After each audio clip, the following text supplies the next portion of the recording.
Yo.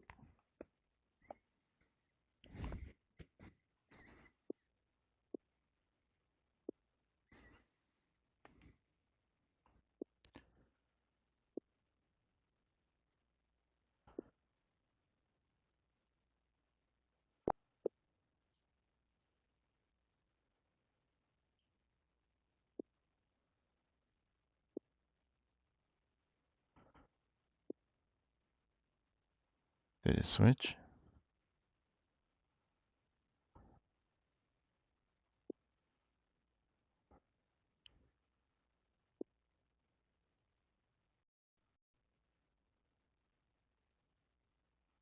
Or did it not switch? Says you got a new chat message. Hey, how's it going? Are you guys on YouTube? Please subscribe. Hit the like button, please. On the stream.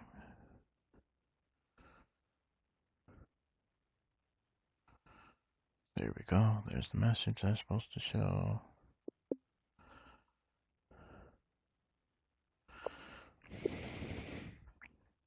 Yay. All right.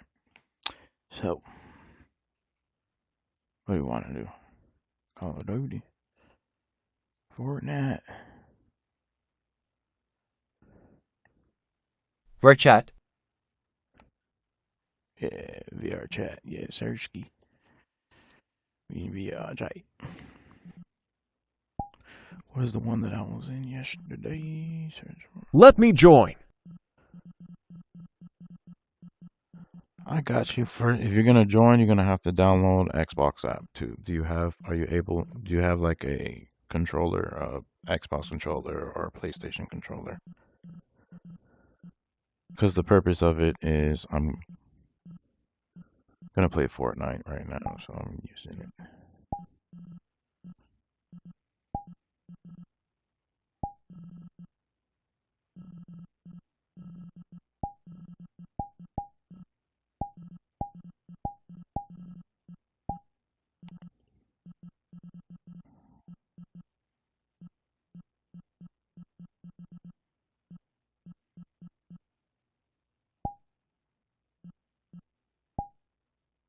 What's your name? Same name as my TikTok.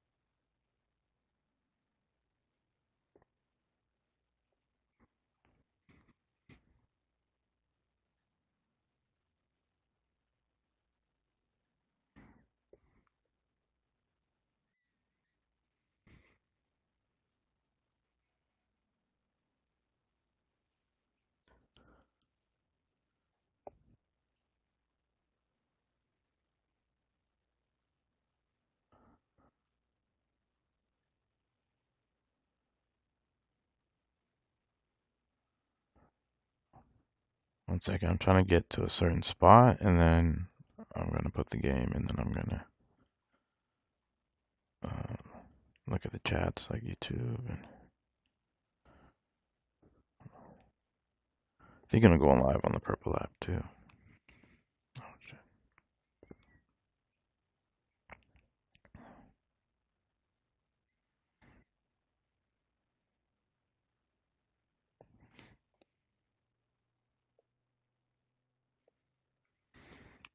Damn it!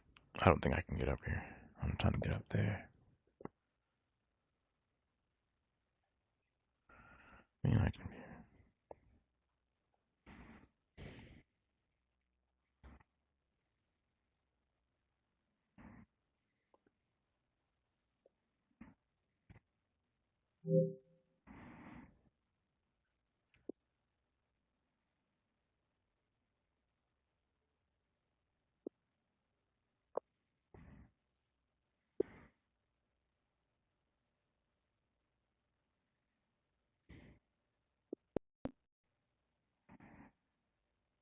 You. You.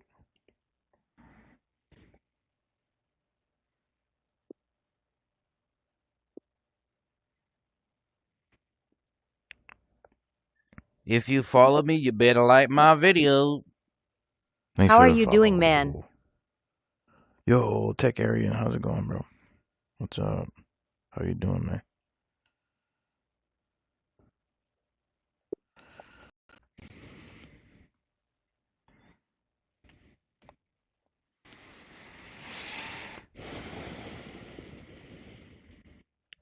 What's up, Black Jacket? What's up?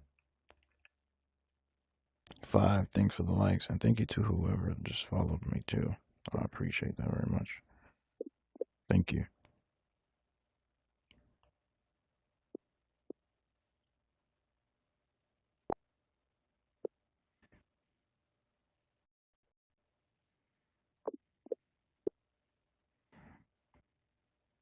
Oi.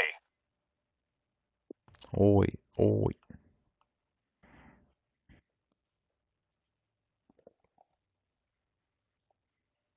Does that mean like hi or what? I feel like I've heard that before. Oi. Oi. Spanies.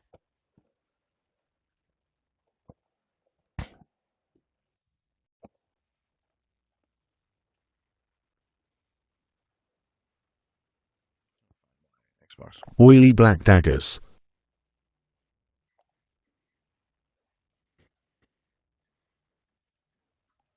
Xbox. Control. Where are?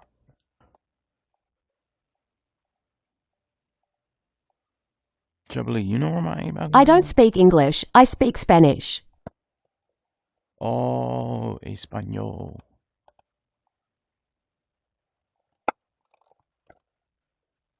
Español. See.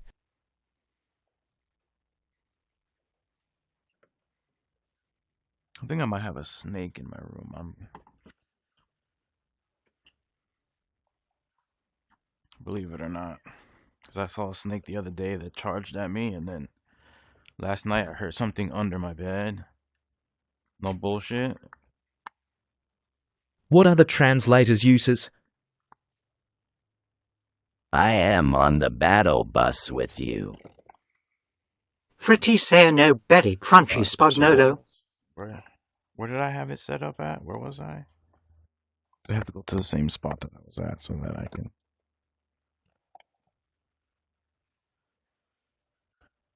I was here, I think. Oh, I can just reset it.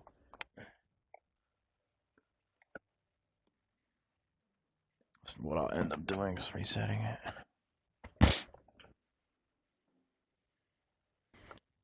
Jubilee, I think there's a goddamn snake in my goddamn room, Jubilee.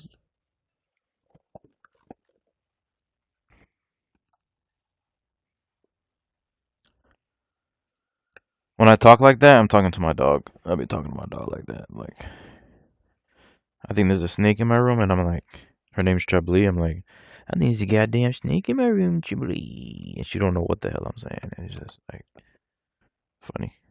What the?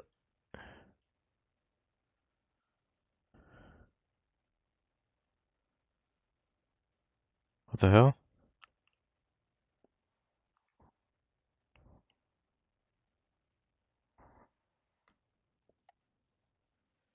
Are you able to get Fortnite? Because that's what I'm about to do. That's why I came to this map. There's not really much to do. It's more for like the visual of it. Not much to do in this map. It's like mainly visual.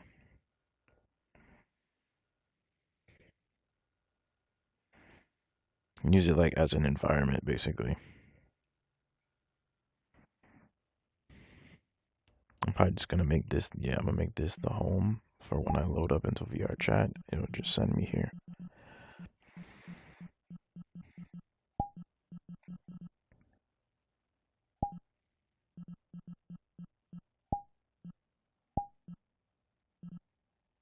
There we go.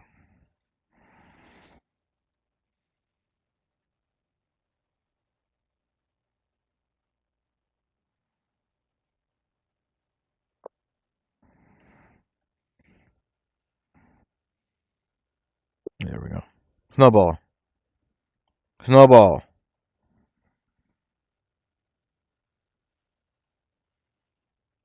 What's up, Hydra? Oh, so you're no hablas inglés, hablas en español. Hola, muchacho. ¿Cómo tú llamas? ¿Qué tú haces, man? Buenos días.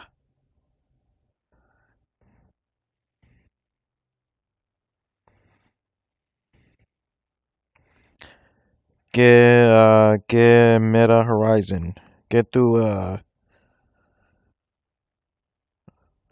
Meta Horizon? Keep it up, remember me? Wait, what? I'm confused.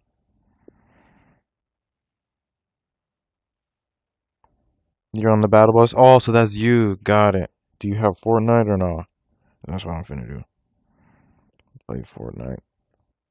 For like the backdrop.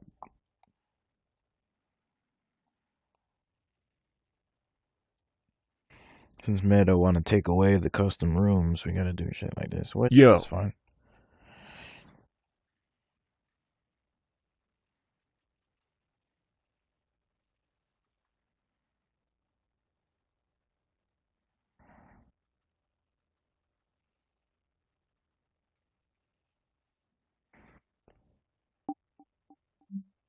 Oh my gosh.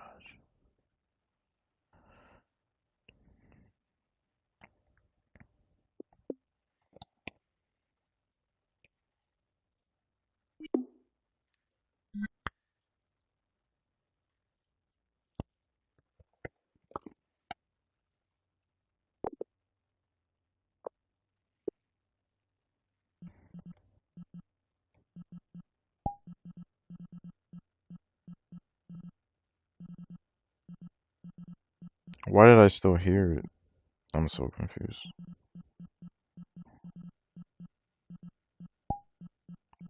Because I'm low-key trying to be muted and have everything muted so that I can stream. That's why I came here. Wait, hold on. Hold on.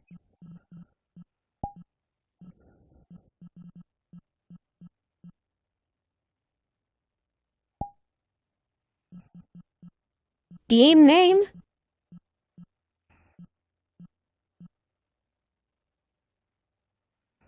Play Strayed. Game name is VR Chat. Straydski. So what's up with Strayed? Did they add the update with the animals? Go on us and to the buy 7 look at my base. 5X or no?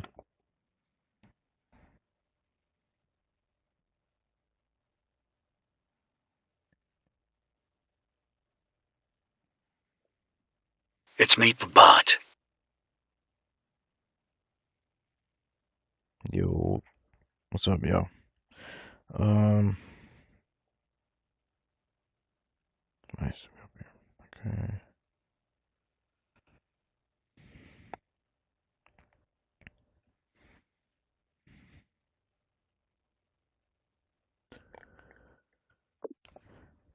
Cool.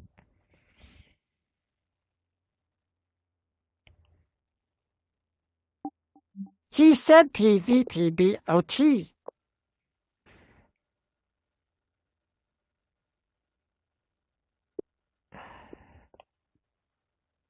Game name is VR Chat. Wavy VRFS. It's VR Chat. And then I got Xbox Cloud on. Like I'm playing Xbox Cloud in the background. WTF. Yeah, I'm on the I'm on the fucking on the battle bus. But it's like the old map, the older map. It's not like Game name is Vershat everyone.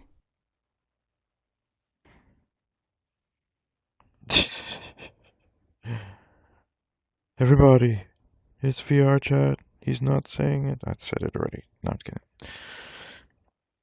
But yeah, it is VR Chat. I deep what like VR Chat, same name as TikTok. So the Fortnite, same name as TikTok. VR Chat, same name as TikTok.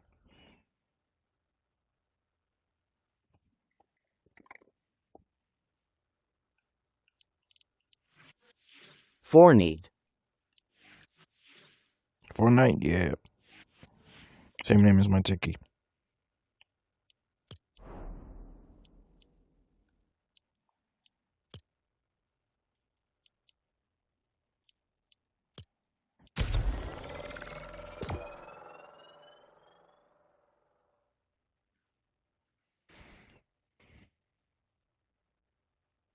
Nice, we've been live for 15 minutes. And we got 1.7k likes. Holy, thank you to who's been tapping the screen, because that's crazy. Almost 2,000 likes in 15 minutes. That's pretty cool.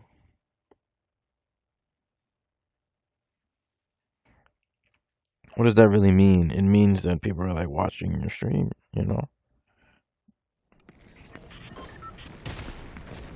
And they're like helping more people get into the stream and like showing like support basically. Because it could get to a point like, okay, I mean, what does it really mean? Like, what does likes really mean? It is that.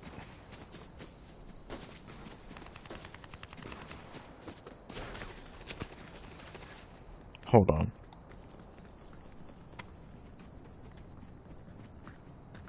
Did I just hear what I thought I just heard?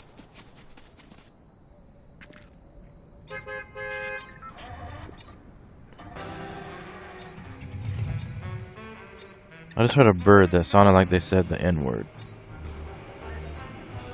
No, I hear shit.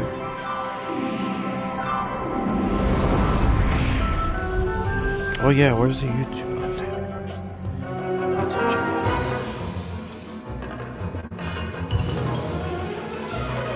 Yeah.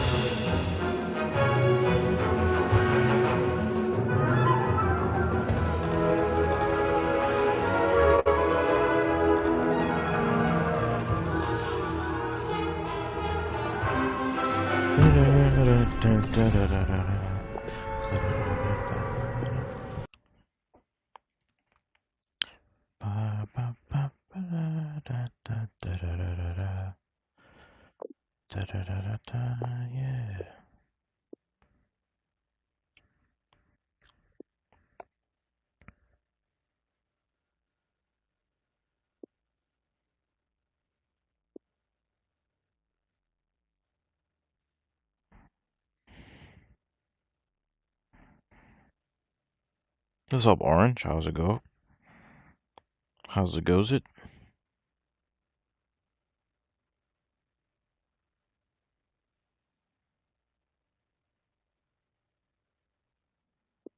Oh my god. It's like the angle I'm at with the tracking is kind of hard to do.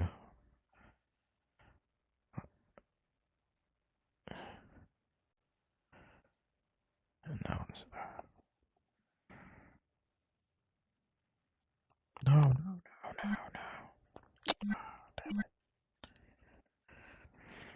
I started walking with my hands by accident because if you do like a certain gesture, it'll make you walk.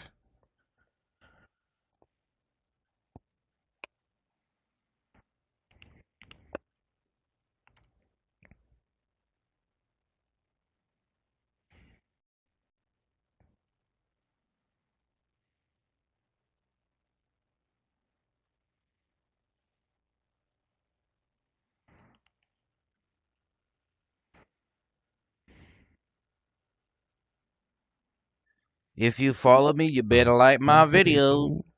Hey, thanks for the follow, Ski.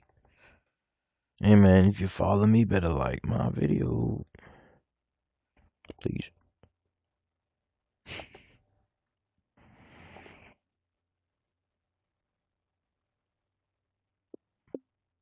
All right, now it's just being stubborn.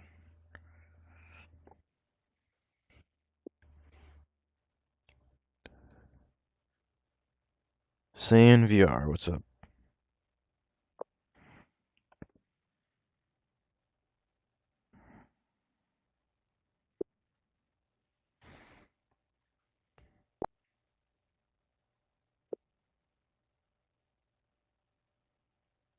This is your VR account. Nice.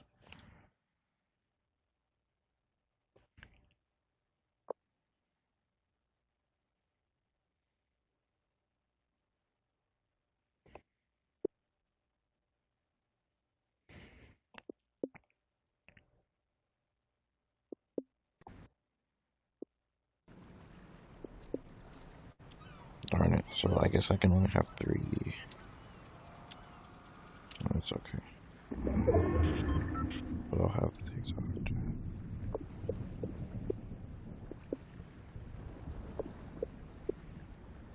Game name? VR chat and Xbox app.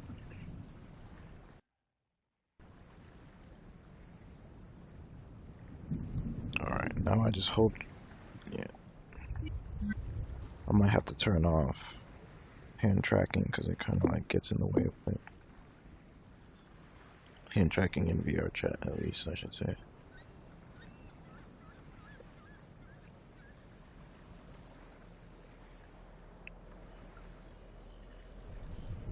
What the? Oh, now I'm using my gamepad in VR chat? What the heck? When was I able to do that? I'm using the Xbox controller to move around. That's interesting.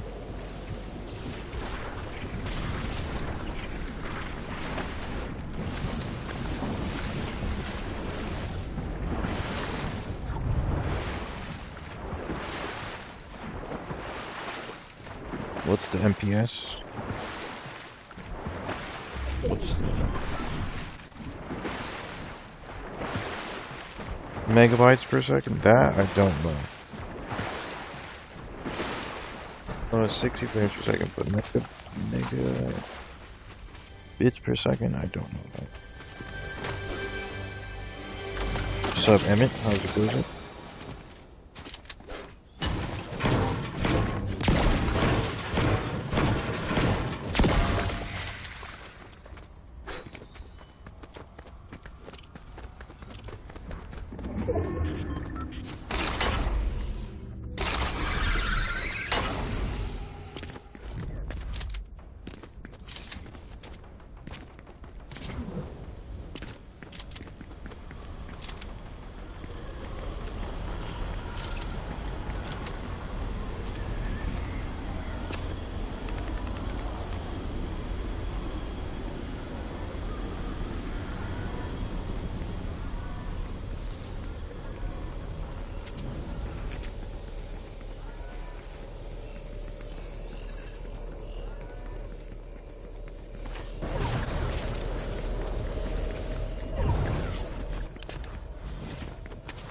Don. Hey, thanks for the share. Yoni.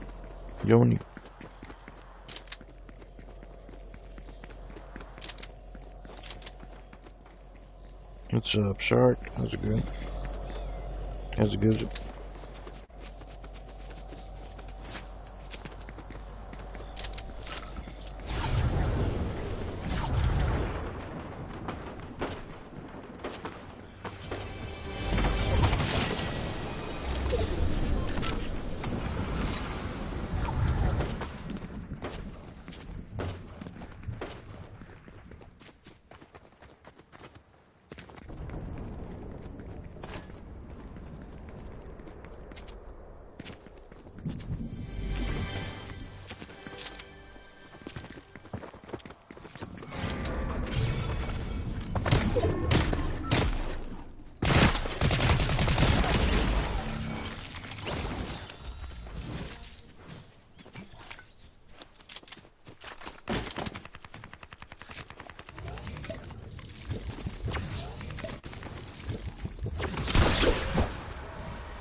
Hey, what's up, Arson? Just Arson? You alright? I've been okay. Not great, honestly, but trying to be good. Trying to hang in there.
Oh my god.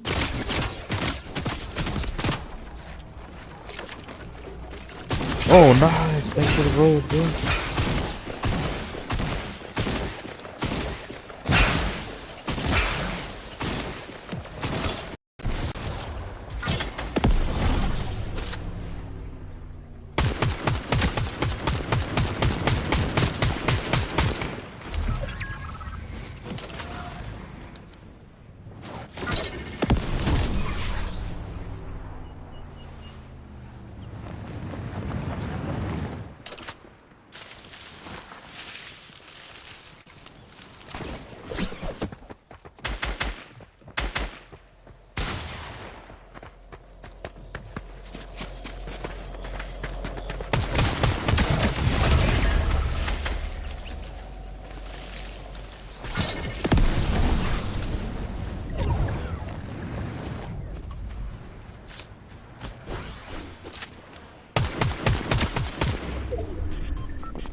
Oh, you lucky bastard. I have no health. What's up, offline? How's it going?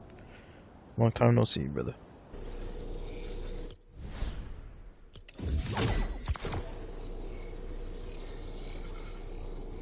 How are ya? How are ya? WOKB, thank you for the likes, brother. How many likes do we got?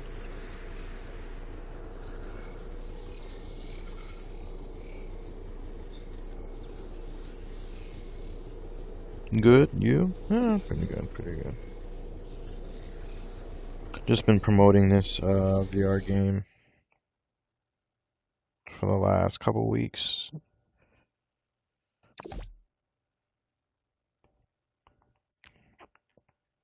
Promoting it, trying to get people in the Discord, trying to get people to download the game. Driving places to shoot videos and spending gas to drive places. Collecting clips for that game's TikTok account so that they can post it, and then also videos so that I can post it.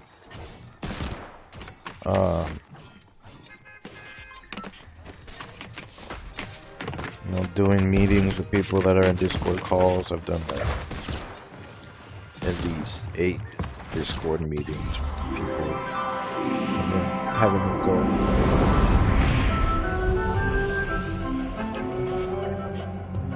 And then it just never ends. And then it's just like...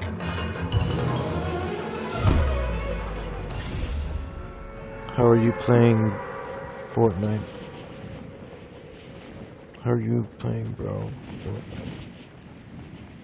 Xbox Cloud Gaming, so it's Oh my god.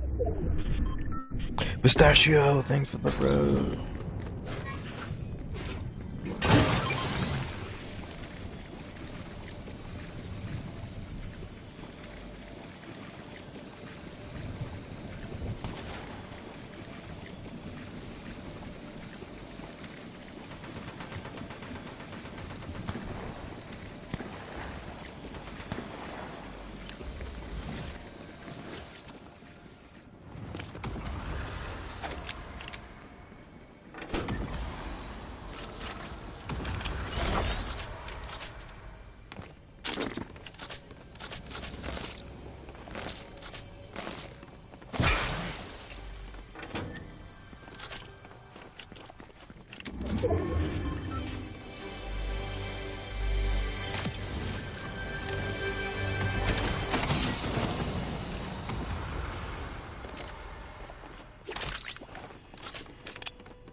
Do I have Horizon Plus? Emmett, what's up, bro? Emmett.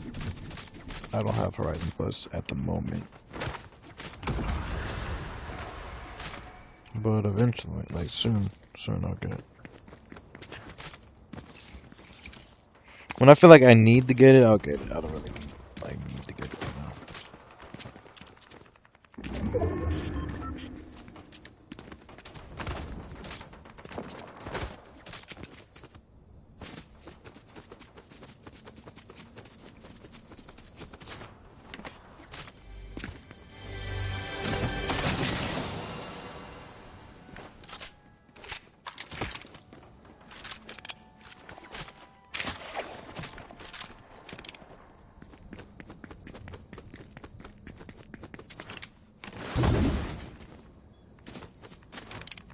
Green hell, or it's kind of like Rust in a way, right?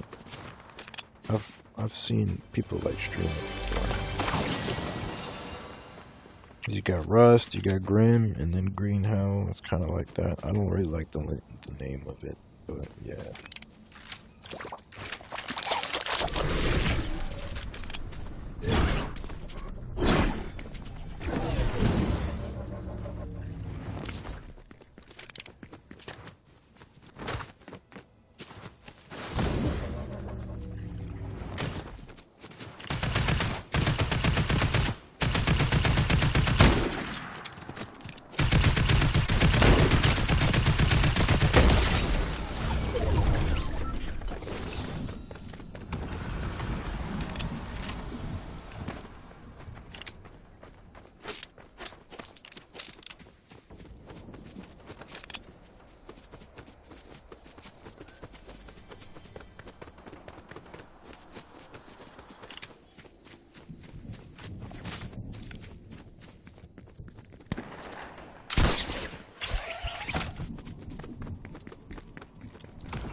Sail, I'd be down. I like sail.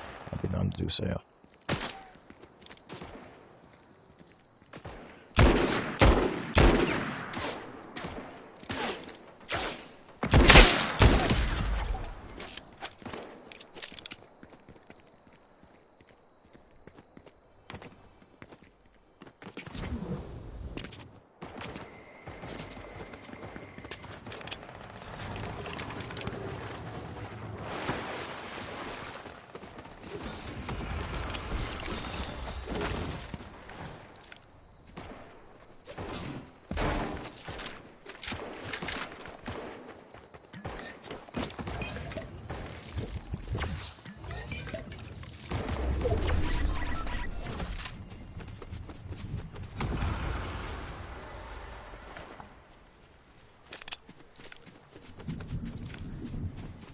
J-Shock Strayed.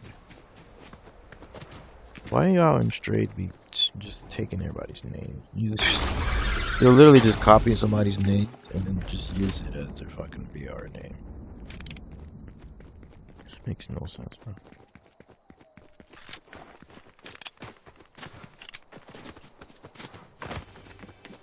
You'll have like people in the Kaiser.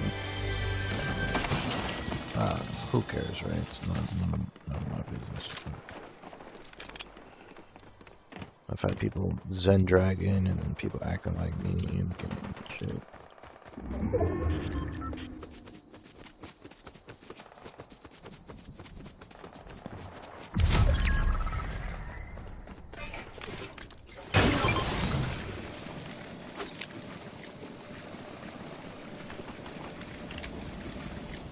Acting like they're me. Like impersonating, basically. Not even basically, they are. Because then people will come back to me and be like, oh, what was that? And I'm like, oh, that wasn't even me. Like, what the fuck? Me too, I love the background, I appreciate it. It's actually, I say it like that too, because I'm like, I can see it. Like, I can see the game and then the background as well. I actually feel like I'm on top of the battle bus playing Fortnite. It's trippy. The lovely Bree. Hey, what's up, Bree? Hey, hey. Bree. Hey, Bree. Or Brett. Don. Bree or Brett? Bree. What's up? What's up? What's up?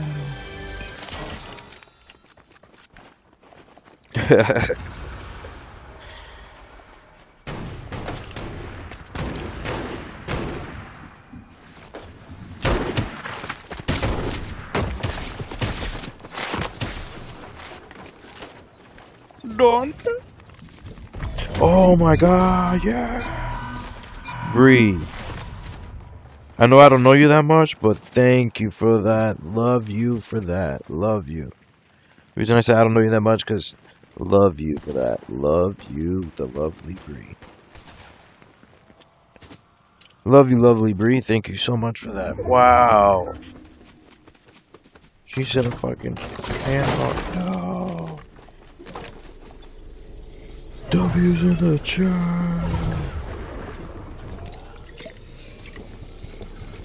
Let's go.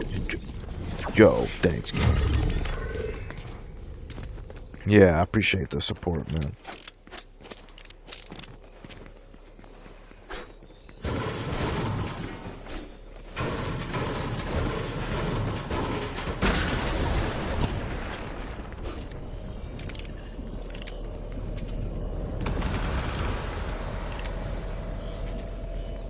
I think you know Emmett saying, because he was in the game. He was in Nexus Arcade with us.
Oh my gosh, why do I keep getting second?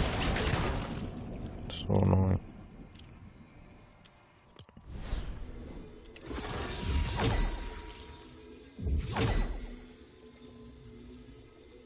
About to finish watching The Punisher. Nice. I still haven't watched that yet. I need to check that out. Like, I saw the new Spider-Man, but I didn't see his backstory to it. Like, his, show. What's up, Alligator Alley? Yo, what's up, Alligator Alley? GG Emmett, what up? Don't.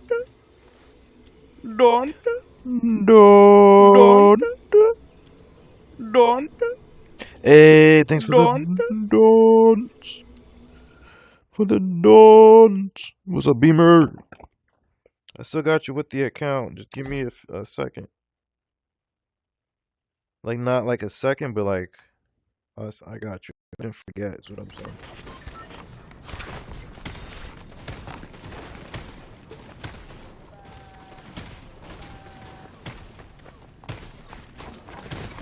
Cuba. Cuba.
Just stopping by. Thank you. Thank you for that. Thank you for stopping in. Appreciate it. Appreciate it. Alligator Alley.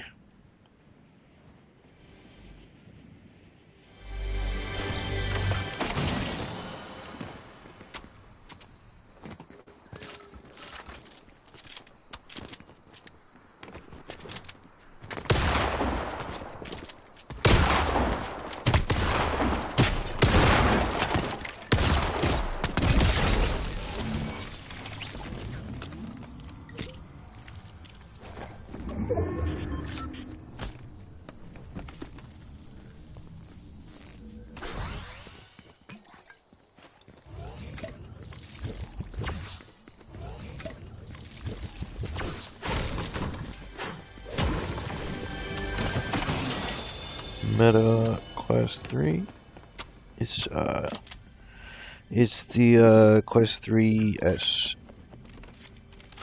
So it's like damn near the same thing, but not really. The Quest 3 is better though. Like better graphics.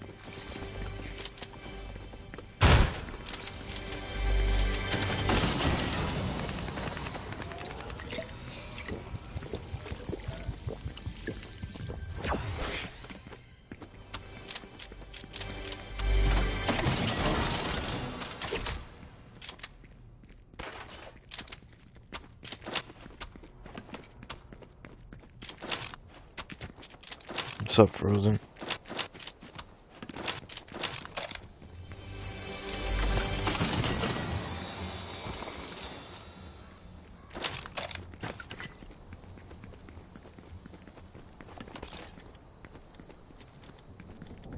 Where do I want to go?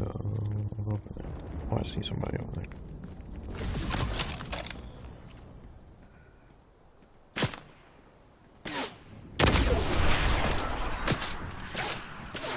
Oh man, that would have been a nice shot.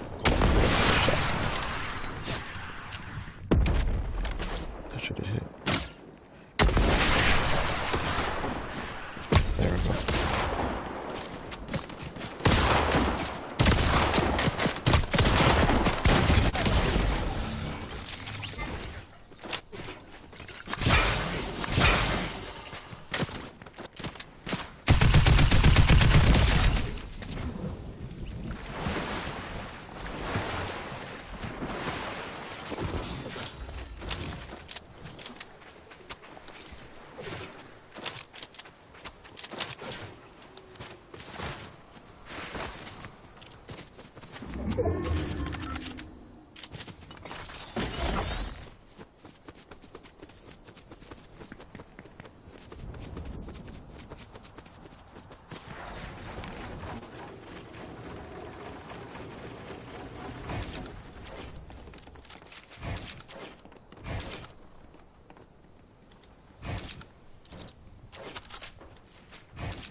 How do you edit? Like, I don't know. I haven't tapped into that yet. Like, editing and stuff like that.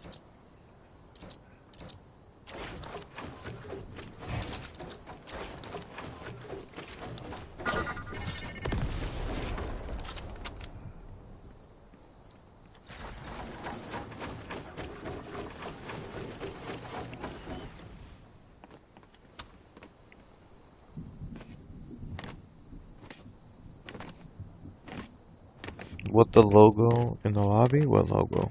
What do you mean?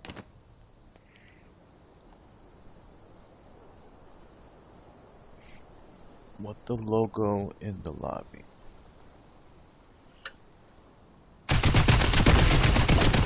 Oh shit. Is that me shooting?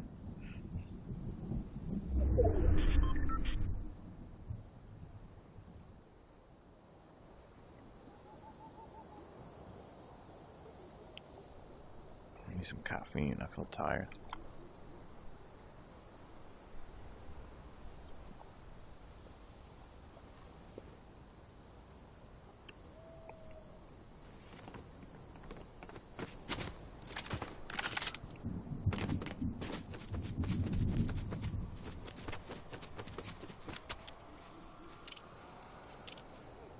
What's that supposed to-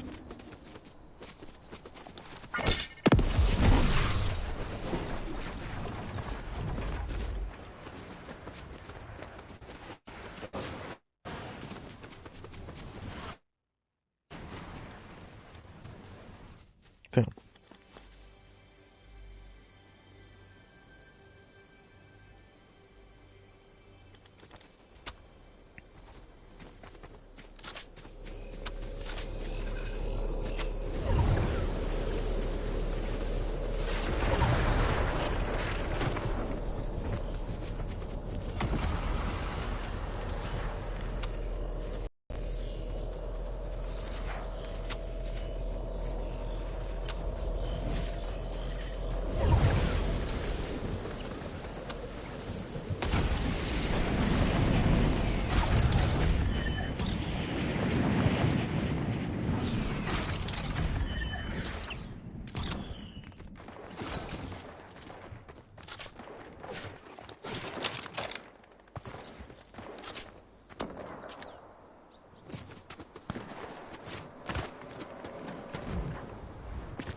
Mm, 30 FPS.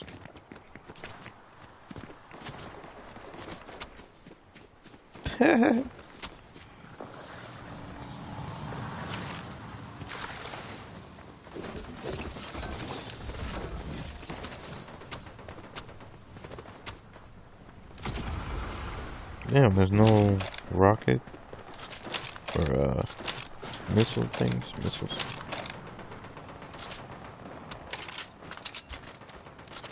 That surprises me.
Damn it.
Damn, they're chasing.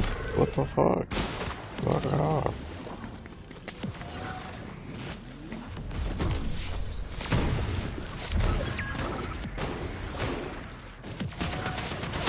Oh my god.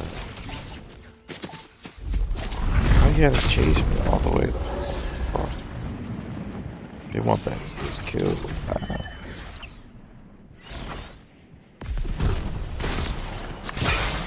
I'd be just trying to make it to the end, to be honest. I don't give a shit ton of fucking.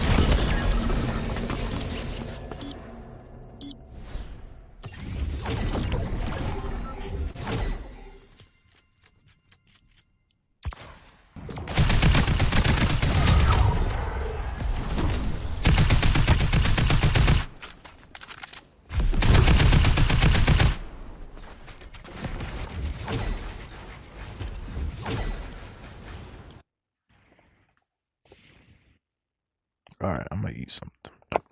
I really like this spot though. I'm glad I discovered this. This is a good, like, if I'm not doing the pass through, this is a good spot to just like sit down and then put Fortnite on, and it's like the same theme. It's in the background. I like how it looks, and it feels comfortable too. Like I could, this is like a spot that I could sit. There could be another map that is better than this one too, but not even could. There's so many maps on VR chat.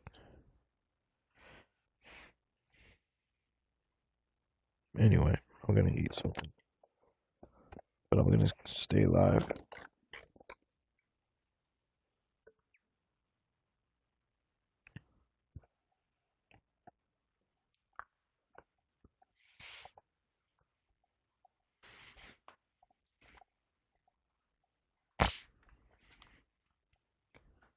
Snow Beezy.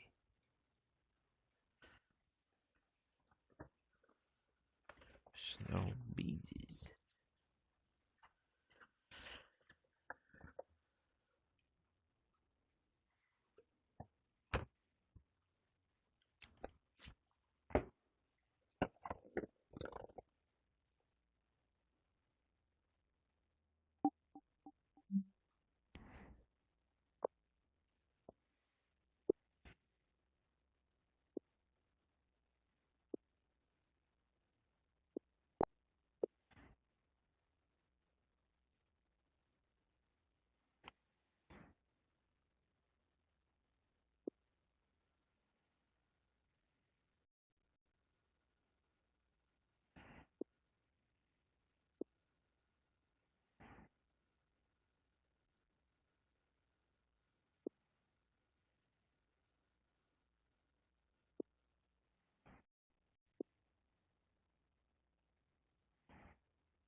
Wait, where's the screen?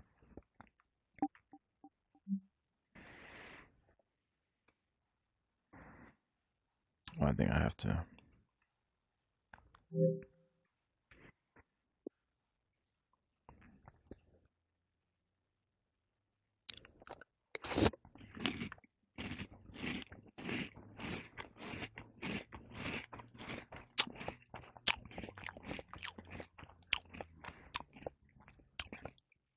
Watch Smiley or stock form.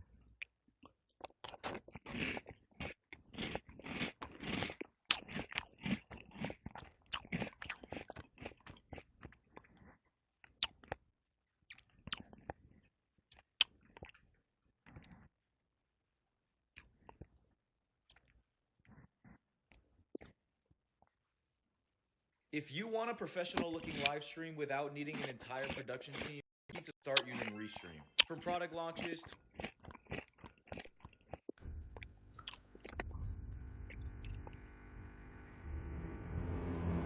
Forward! Where are we? No clue, but I like it here.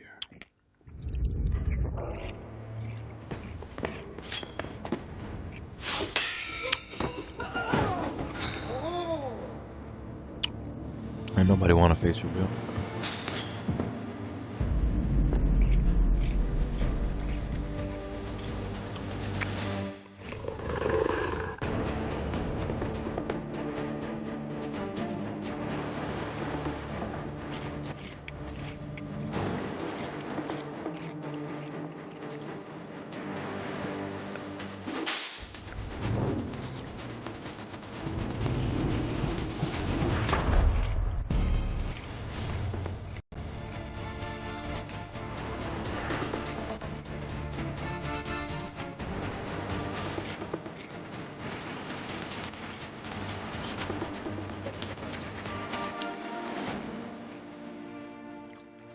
Okay. Look at you, all. You must be the others. Terrific. So, just to refresh, you are one... Electra. Electra, yes. Who could forget? And you! I was not expecting to see you since I've seen Sling Blade. Don't make me regret it. Oh, shit. Logan, that's her. That's X-23. She's the one I told you about. How did you all get stuck in the void? There was a knock at the door. TVA sent me here. Me too. Maybe I was born there. It's hard to know for sure. TVA decided our universe was dying. And I never even got a chance to fight for it. People like us don't go quietly. TVA knows that, so they took us out. The answer is yeah.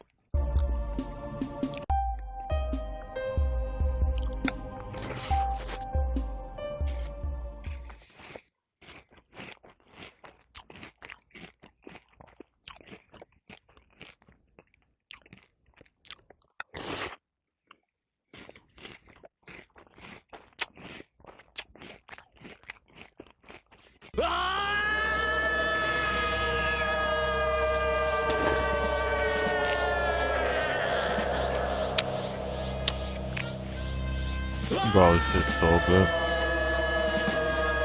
That's why I'm smacking like this when I'm eating. Fire.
What am I, eating?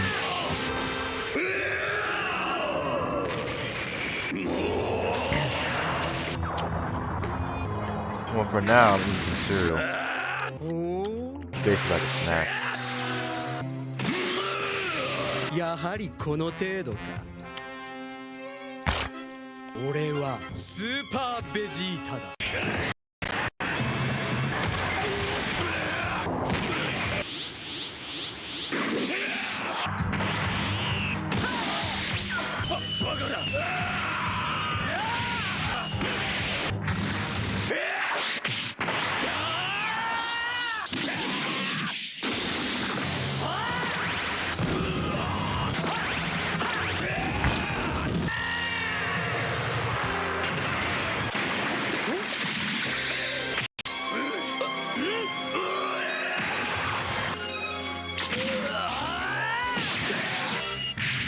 来いよ。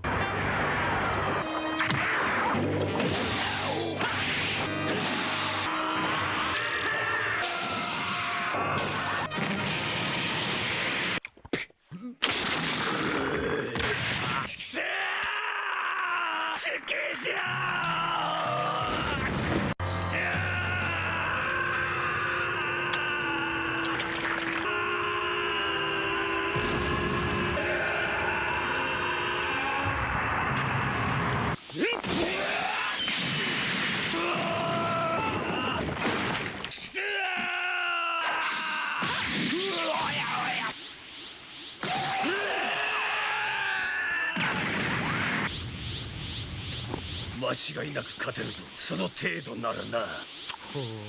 完全体になった私と戦ってみたくないのか、戦闘民族の王子よ。情けないままの貴様を倒しても自慢にはならんからな。父さん、ダメだ。黙れトランクス。二度と生意気な口が Freaking 聞け。 Vegeta, bro.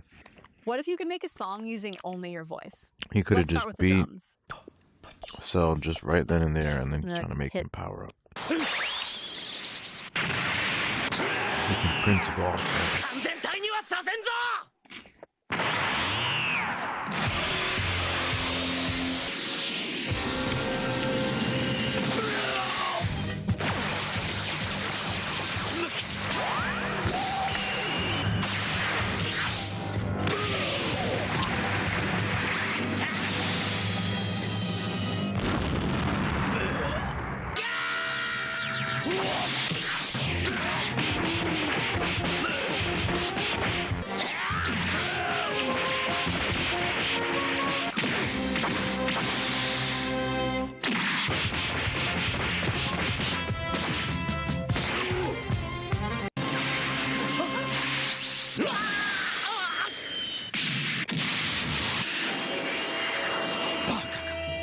Yo, thanks for the tap. Erica's F1, F1.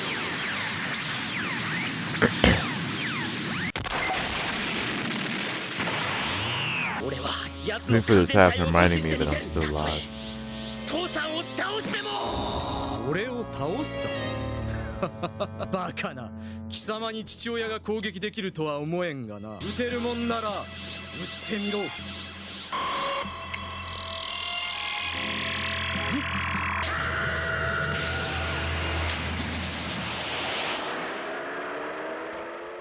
くそ、トランクスのやつ本当に撃ちやがった。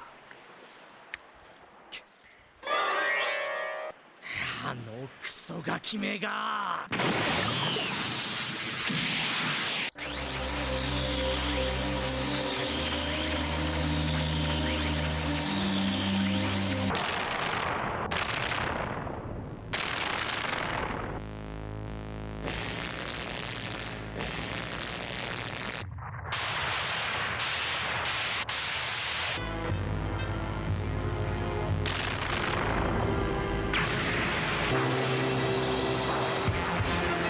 Hop on sale.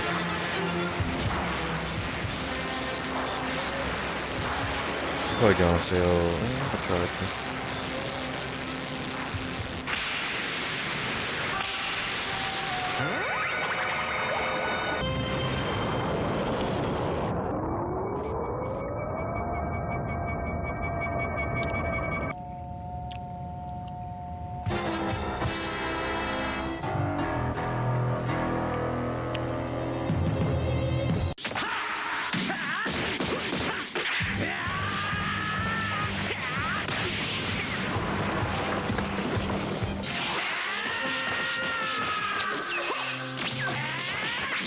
逃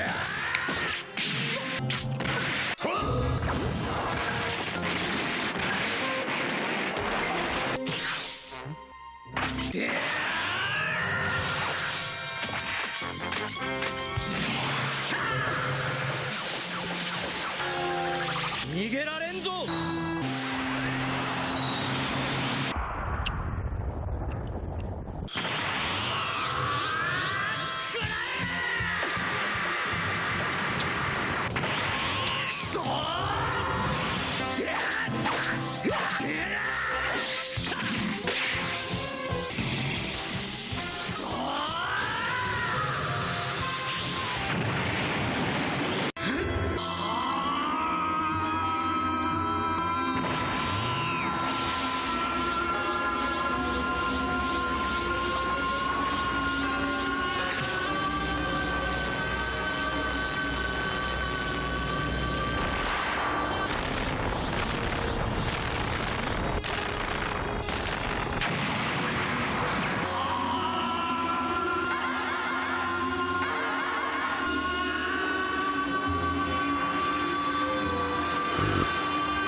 ファイナルフラッ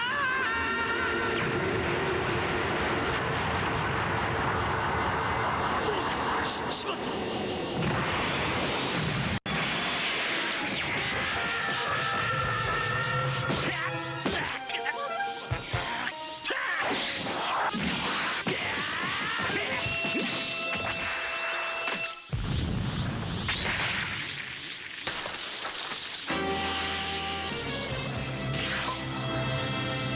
なめるな！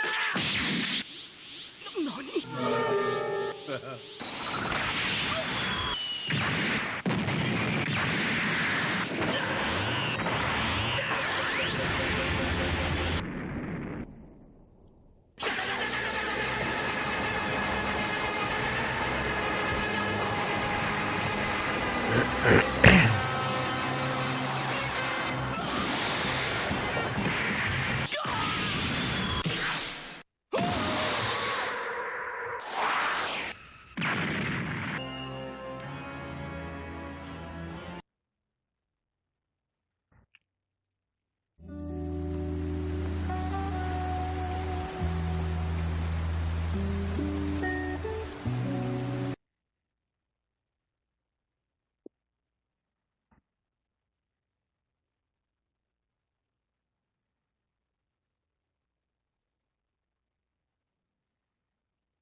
？Mortivica?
Yo, what's up, Wolf?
Bro, what's going on? Alright, so I can't just chill. I'm gonna stay live on YouTube, but I'm gonna get off of TikTok because I apparently can't just chill. I have to like hyper-analyze likes and views and shit. I'll be live on YouTube. Bye.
Hey, what's up, Shadow Armadillo?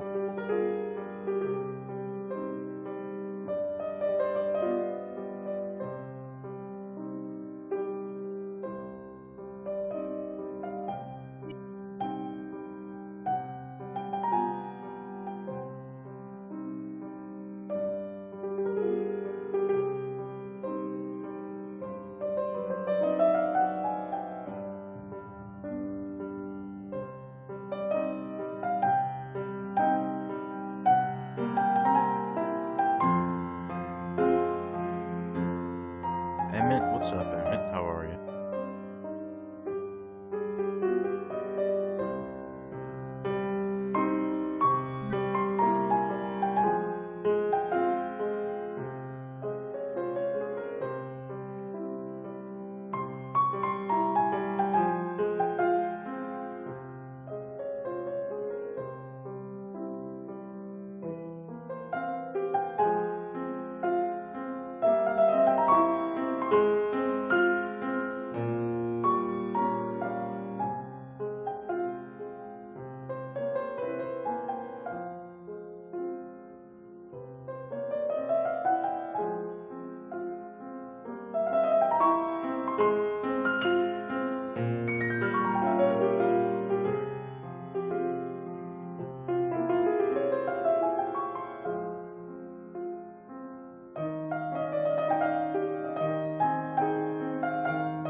Oh, nice, you got it on sale.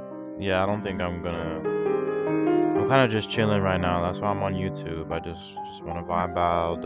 I don't want to be spied on, judged, and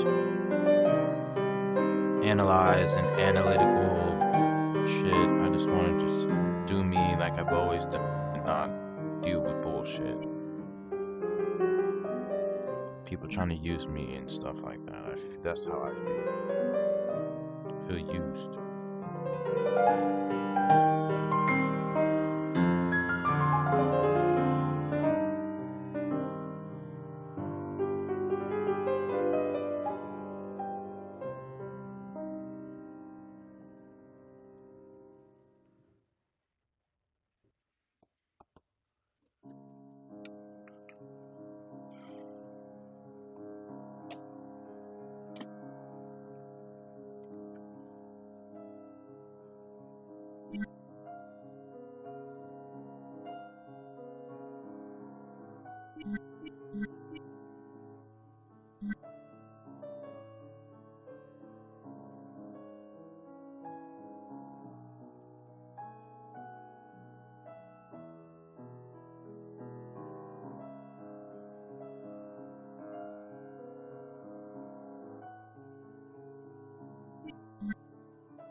How's everybody doing? What's up, YouTube, tube?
Oof, man. Alright, I'm back now. I'm just gonna stream on YouTube for like a little bit and then go back live onto TikTok. But right now I'm streaming. Might as well go live on Twitch. If I'm not live on TikTok, so I can keep multi.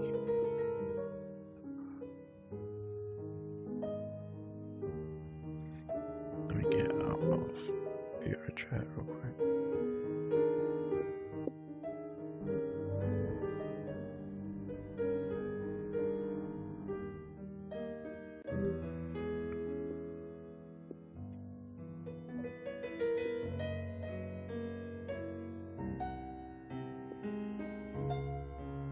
As time goes by, more developers start using Godot. That's the reason why more and more. Stop scrolling! This video isn't for regular viewers. It's only for creators who still haven't hit the 10 million views.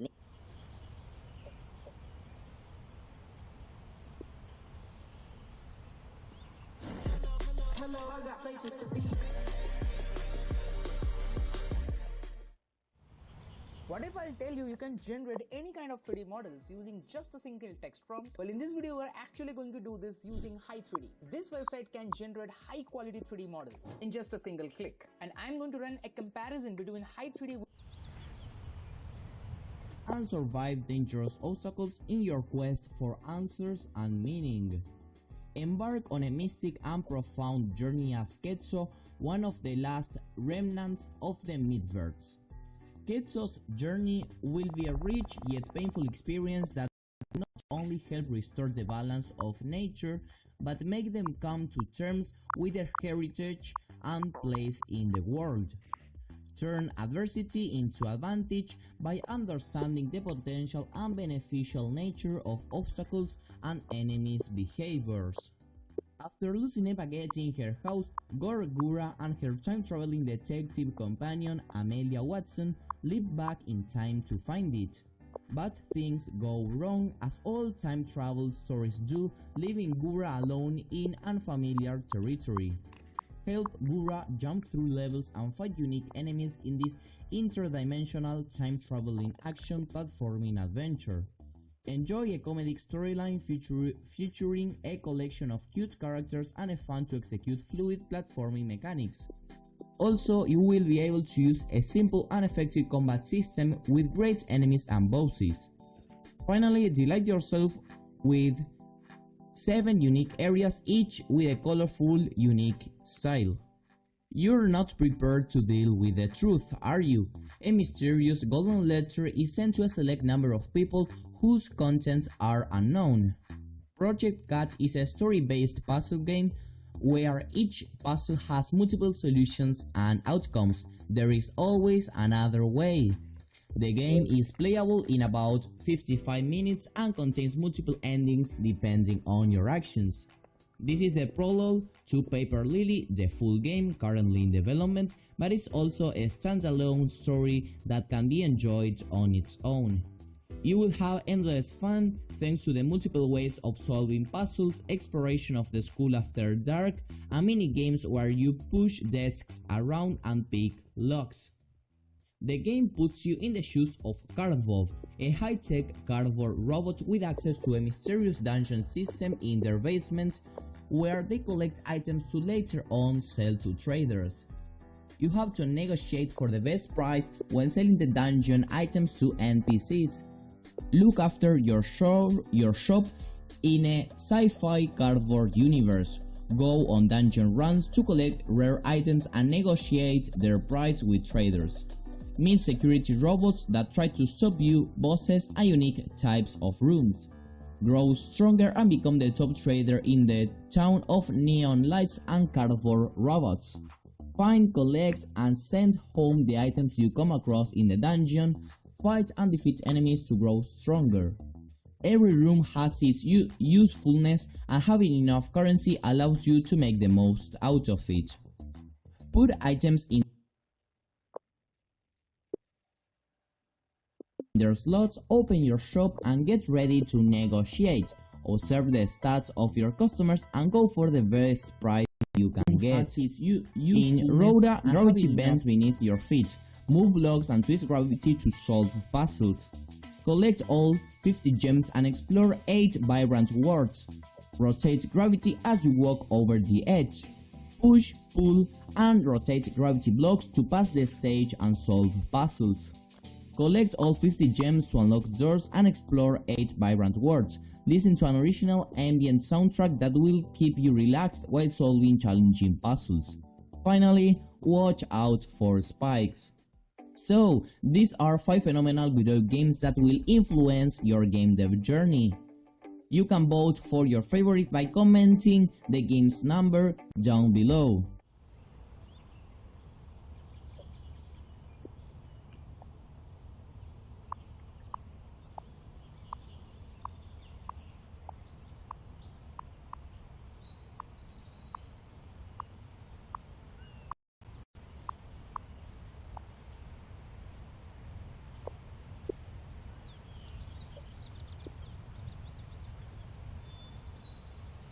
Hey, what's up VR devs? Welcome back to Muddy Wolf, your go-to channel for all things VR and game development. I'm Tyler Potts, and today we're diving into the exciting world of VR development using the Godot engine. Whether you're a complete noob or just curious about creating your first VR game, you've come to the right place.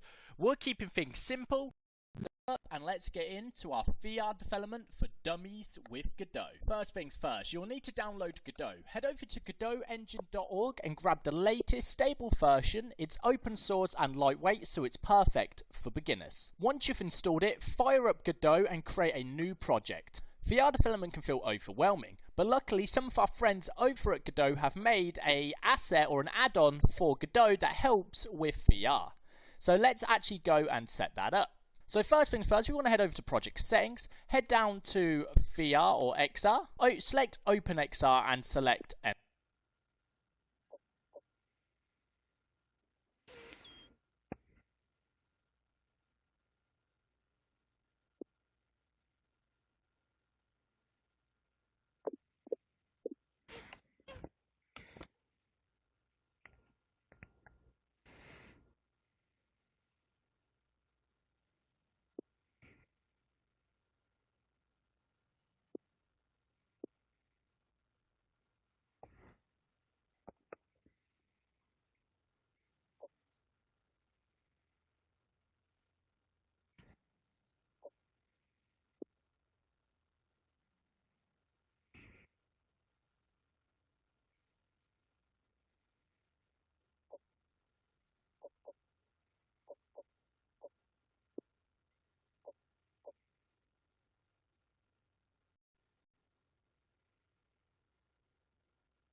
Okay, hello everyone, this is Adrian and I am the creator of this procedural infinite runner project, which is a procedural world generator in 3D for Godot.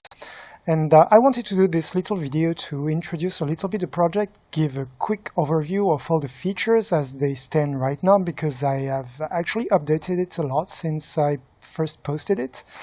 And recently I've added a lot of features, so I wanted to give a little overview in video of each of them, and also I wanted to present a little bit how the code and the project is structured in Godot, because I guess it's not very straightforward and maybe not super easy to understand since this is a full project. But this video is going to be an overview only, so it's not going to be a full coding class, but it's going to assume that you know the basics of C# coding and Godot.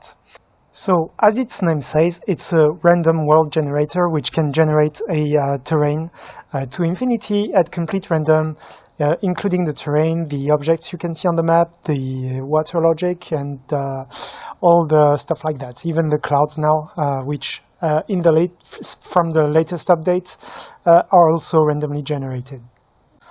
Along with the terrain generator, I also wanted to add a small gameplay, TPS gameplay, which is intended mostly to showcase the terrain, so that people can navigate the project without too much hassle and get started very quickly. But it's not a full game, so there's no gameplay per se. But you can do some walking, some flying, etc., etc. But this is mostly to demonstrate the terrain. So the project is fully open source, MIT license, which means basically that you have to give me credit if you want to use the code for your project. If you don't, it's fine. If you do, it's really appreciated, right? And the objectives I had for developing this project was first, that it has to work on mobile, and second, that it has to not have any dependency to anything. So this is pure C# and Godot shader script, nothing else. So you don't have any dependency, you don't have anything like that. So here we go. The project, as you can see, is split into a few scenes. There's not a lot of them, but they all have their own purposes. So the main scene is about having all the game manager, software manager, like all the big managers, because I like to do that when I have a project, like have managers of the managers, just in case we need it. This might be overkill for a small project, but it can get useful down the line, I guess. And also the UI, because the UI is not very complicated, so I didn't give it its own scene. So it's just standing there, and you can switch to 2D to actually see what it's about. So in the UI, you have the point counter. I call it the mojo because I didn't know what name to pick. I don't like power. The mojo is like kind of the skills you can use. Like you can either run, you can either fly. You have the distance counter, you have the compass also, which has its own little script here. And time is for the time of the day. The second scene is world, and world is spawned in this script, I think. I'm not going to open C# right now. I'll do it a little bit later, but basically the first thing the game manager does is to spawn an instance of world. And then world is the actual script that generates everything. So including the mesh, including the objects, the material, the water, like everything. Here we have the world environment. The world environment is a standalone script, so you really can copy and paste it into your own project, and it's going to deal with generating the sky. So in the sky is using the procedural sky kind of default of Godot. So you don't have a lot of options, but it's enough for what we're trying to do. So basically, you can set up a sunlight. You can set up a not in the script, but in the basic procedural sky, you can set up the color of the lights, and you can set up a bunch of things that make the reflections. Then on top of it, what I added is this environment manager. And what it does, it allows you to set up a few different sky colors and sky intensities, and the time of the day they will be used, like they will transition to. You can also set up the speed, like how many minutes go for a day, stuff like that. So it's really self-contained, and you can copy paste it anywhere. And the last thing it does is also to generate clouds. So you can have different. There's a bunch of different setup of clouds for. They're basically determined at random every day. So you can put your own cloud setup. You can set up like cloudy skies, like spotty skies, and like no clouds at all. And every day at midnight, it's going to determine what's going to be the cloud setup for the day. Second, we have the playable character. Character is a very simple TPS character. So the Godot model I used it from, I think the link is in the project. It's in the README file. But basically I pulled it from the internet, and then because it had a bunch of animations ready to go, and so I directly used it and put the script for the playing character on it.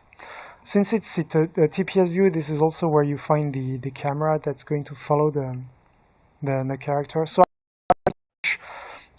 basic TPS stuff. You can like move forward, sidewalk, you can jump, you can fly and glide, like basic stuff like that. So this is just to showcase the project. If you're interested, you can open like the main character scene and you can check it out. It's got a bunch of stuff. Yeah, one important thing though is that it contains, because the camera is there, so it contains a few shaders that are used for the project. So there's a sharpen shader, that's the basic shader we have to like display the world, because the sharpen effect always looks a little bit better. Some people like it, some people don't, but I tend to like it. If you don't like it, you can just turn it off. And you have the underwater shader. So this is, as soon as the camera goes underwater, then this shader triggers, and it's got a bunch of parameters to simulate the underwater effect. Here again, it's not super advanced. It's just like the basic of the basics of what you would need to show underwater, but it's meant to be extended. You have also the animation player, animation trees all ready to go depending on what you do. I'll open C# in a while, but right now I just want to go through these scenes. And then, of course, we have the mobs manager. It's taking care of spawning the mobs, but it's not very interesting. I mean, if you're interested in any of the things I'm mentioning here, you can just drop a comment and I might do a specific video dedicated to it.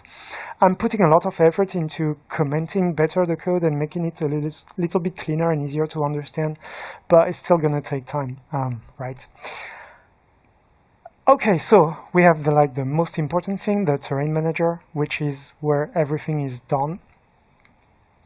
So the terrain manager is split into terrain, actual terrain manager, and terrain details manager. So the terrain manager handles all the different scripts that need to come together in order to create the final terrain. And the terrain details manager, it's actually pretty badly named. I should rename it or just delete it altogether, but basically it handles the actual spawning. But I guess, yes, so the last thing I will mention before we go to the code is every single object that is going to be spawned has its own scene. The reason for that is that every scene, every object you want to spawn on the map needs to have a world item model script attached to it. The reason it needs the world item model is that the world item model script is part of this world item big class. It's a subclass of this big class, and the world item thing is supposed to handle everything regarding the spawn. So the terrain manager knows that this item should be here. So we have a position, we have maybe generated a random scale for it, some light rotation or tilt, and some other characteristics of it, depending on the game you want to build. And then this world item will send all the information, all the requests it needs to the model.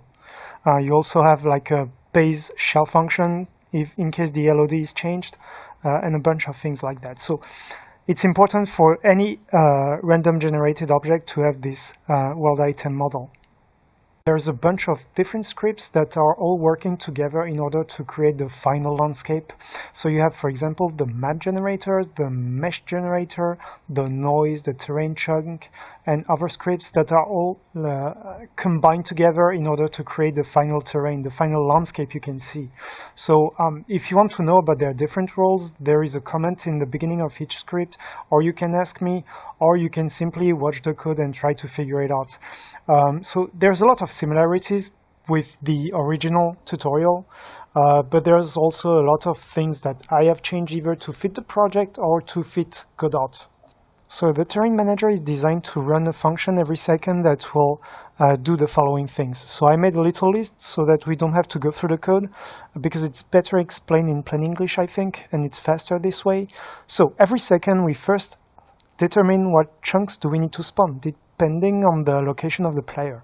So which chunks of terrain, which tiles are close enough for us to even consider spawning.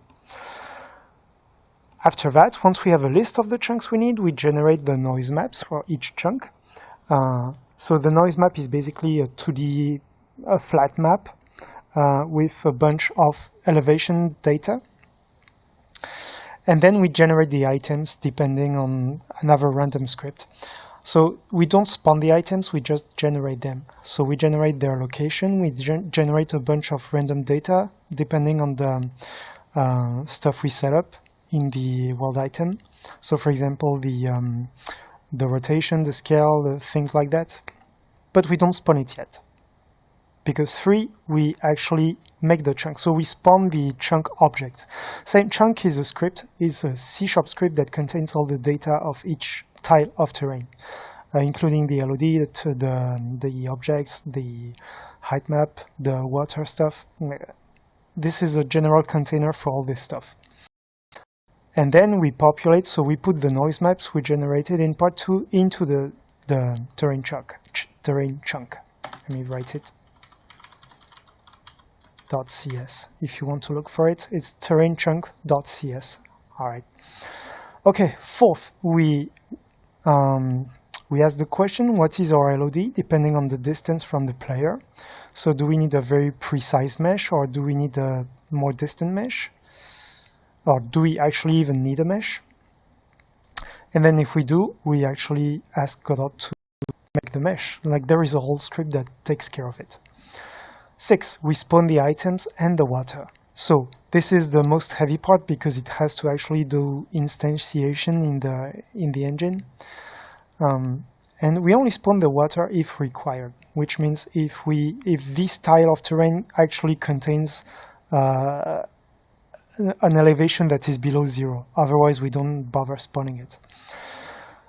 7th, after everything is done, we also clean up the chunks that are out of view, because we will keep a list of all the chunks we have generated so far, and if one chunk happens to be out of this list, then we will first make it invisible, and if enough time has passed, then we will simply remove it so that we can free memory space. So this is basically what happens every second in the terrain manager. Okay, now I'll introduce a little bit the map generation settings because it's kind of important. It's probably the first thing anybody is going to look for. And the generation settings contains all the setup, initialization of the data, what the terrain manager will use as an input. So it contains, the first thing you can see is highest point, lowest point. So the terrain generated goes from 200 to -200, with the 0 being the sea level. There is a precise reason that I use 200 to -200, but I will not mention it right now. And then we have default values, which is just a function that returns the default values we are using right now.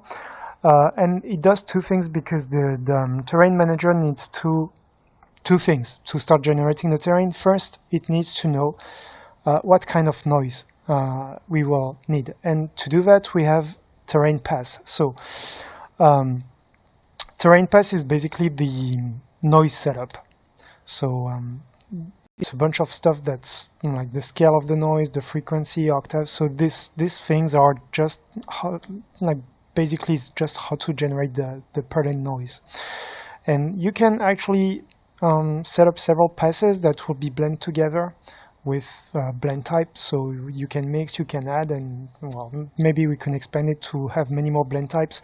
And this is to introduce some kind of subtlety to the terrain generation. So for example, you can set up this pass to only kick in elevation such and such, until elevation such and such. So this is basically to make the terrain more interesting.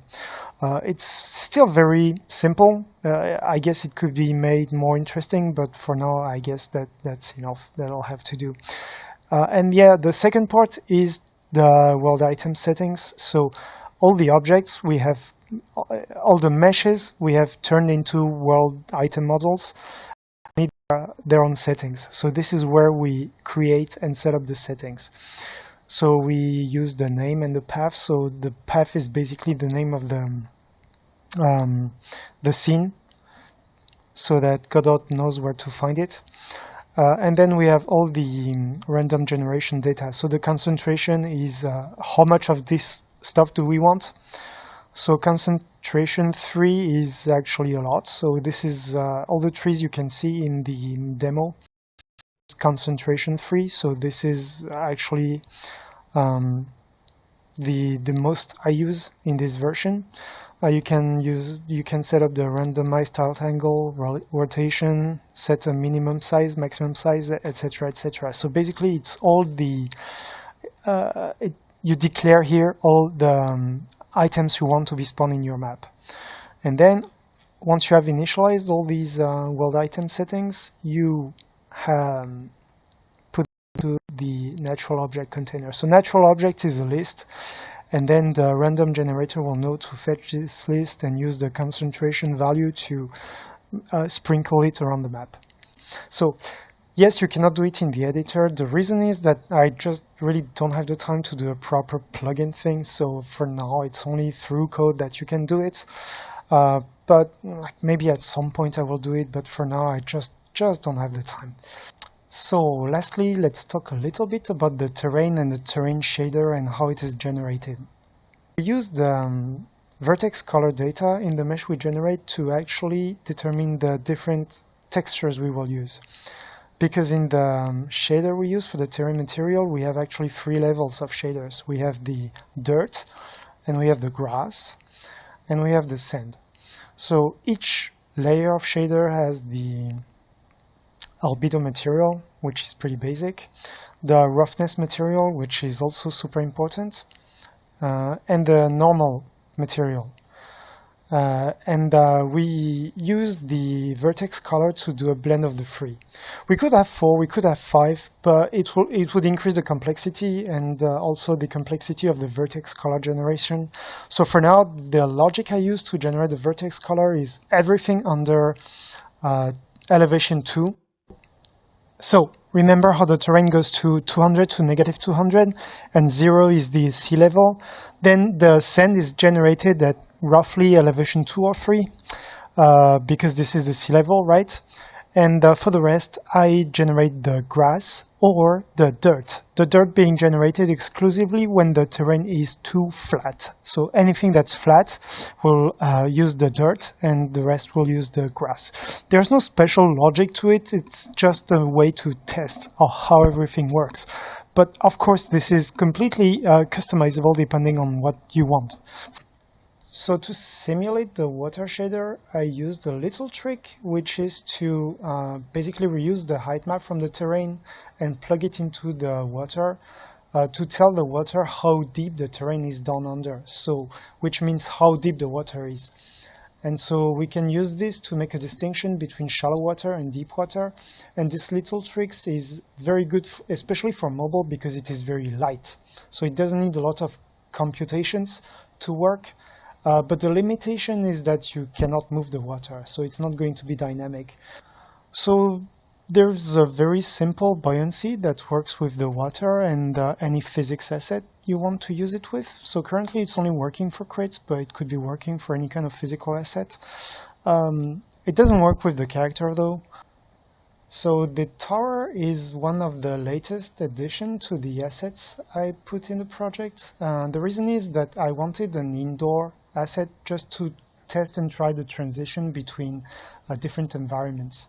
So you can check out the environment is changing as we get inside and as we come outside. And I guess you might be thinking like, duh, of course, what's so special about it? Well, especially in procedurally generated projects, the engine doesn't make any distinction between indoor and outdoor. So you have to kind of program it manually. Otherwise, it's going to constantly use the environment you set up for the outdoor, which is going to look very strange. So that's it for this very rough overview of the project. If there's anything I missed or anything you'd like to dig deeper into, you can tell me in the comments and I'll see to make a video dedicated to it. Thank you and have a nice day.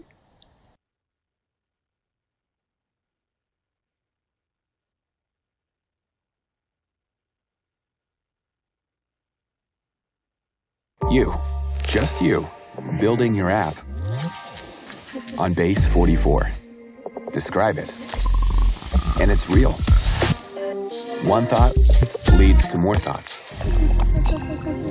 Layer by layer, taking shape. When you need your tools, bring them in. They just click. Okay, kick it up a notch. Create something smarter, something powerful. Style counts, so give it your touch. Big or small. Next idea hits at 2 a.m.? Of course it does. Keep building. Ask yourself, wait, I built this? Damn right. Base 44. Build it your way.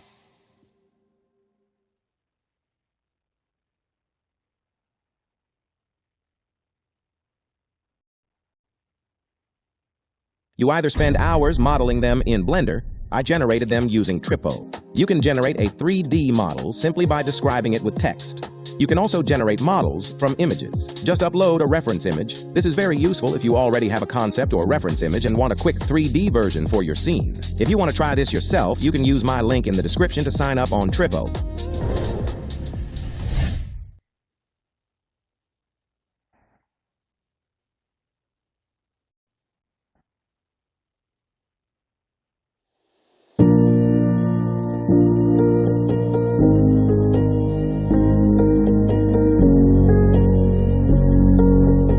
Yo, what's up, Speedy? What's good, bro? How you doing?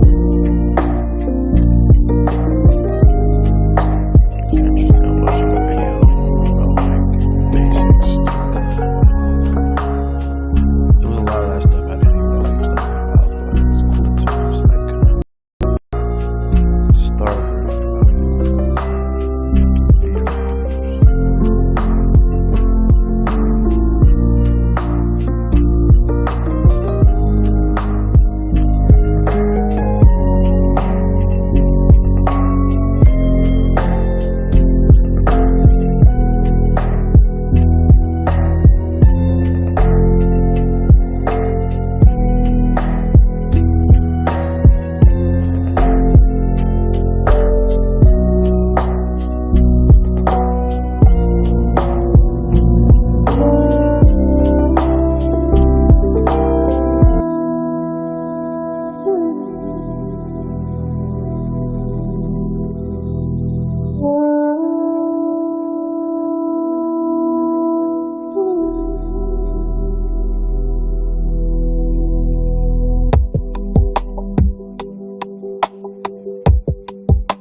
What's everybody doing?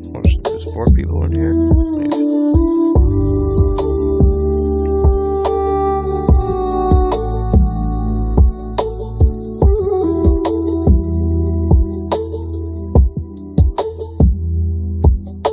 It's been a while since I've streamed on Purple App on Twitch. I'm so used to saying Purple App now because I've been streaming on TikTok mostly. I don't have to say Purple App. Twitch, not Purple App. But I'm trying to multi-stream. So stream on TikTok, Twitch, and YouTube. So right now I'm on Twitch and YouTube, streaming on both of them right now at the very moment. And I'll probably go back on TikTok a little later.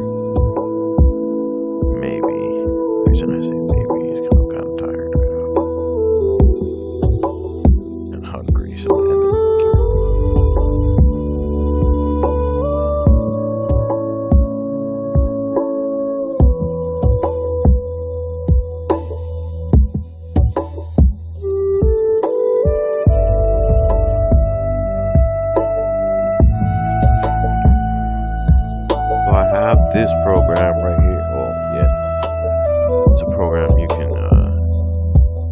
use to make VR games in your headset. So it's just very confusing.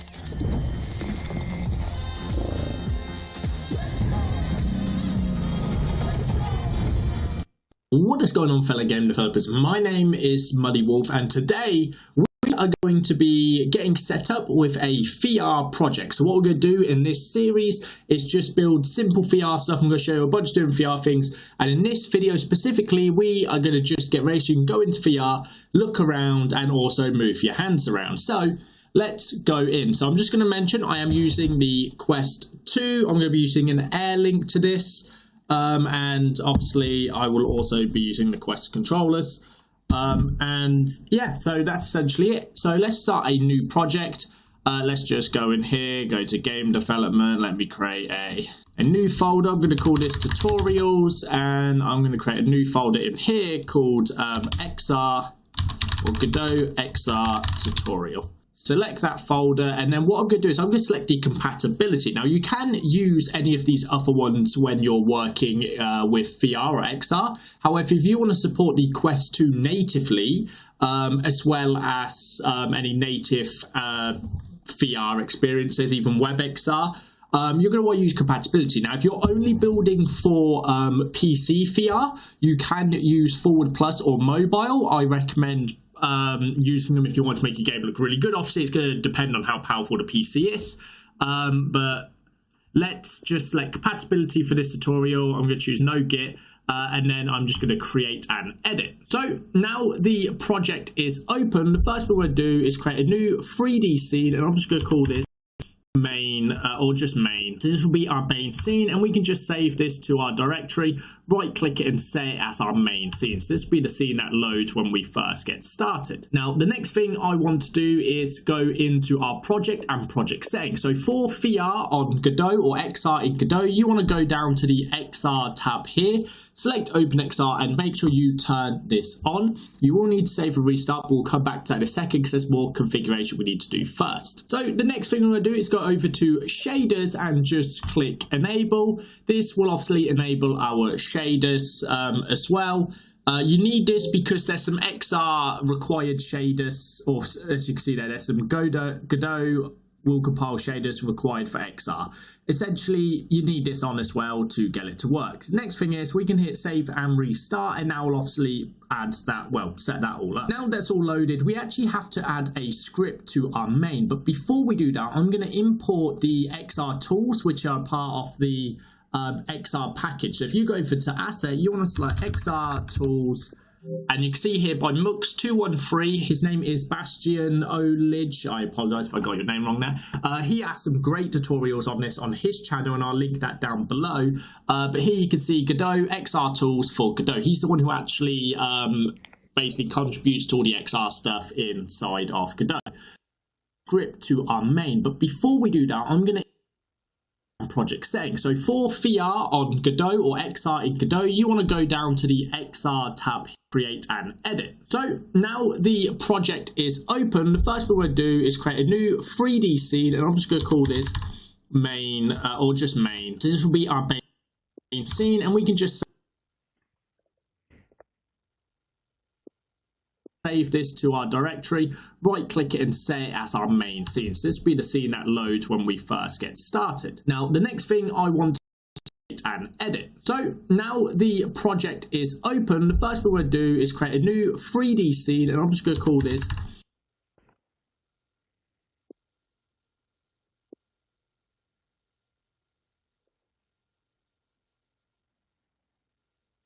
main or just main. So this will be our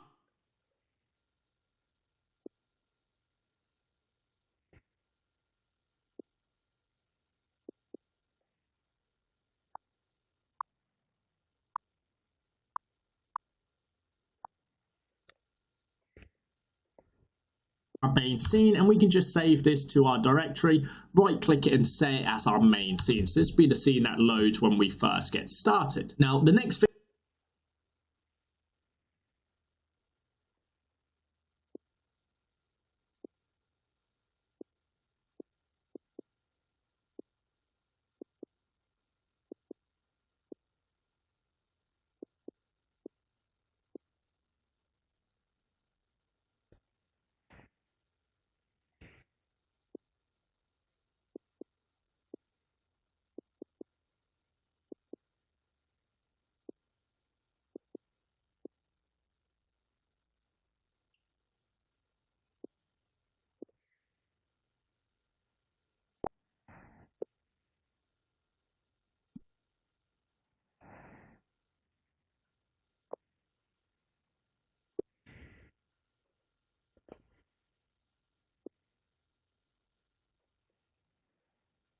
I want to do is go into our project and project settings. So for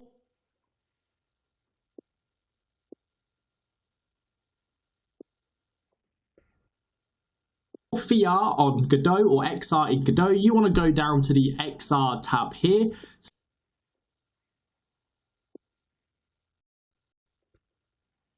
Select OpenXR and make sure you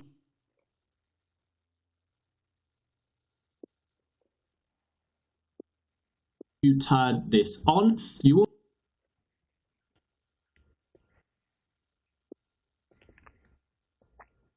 need to save and restart, but we'll come back to that in a second because there's more configuration we need to do first. So the next thing I'm going to do is go over to shaders and just click enable. This will obviously enable our shaders as well. You need this because there's some XR required shaders, or as you can see there's some Godot will compile shaders required for XR.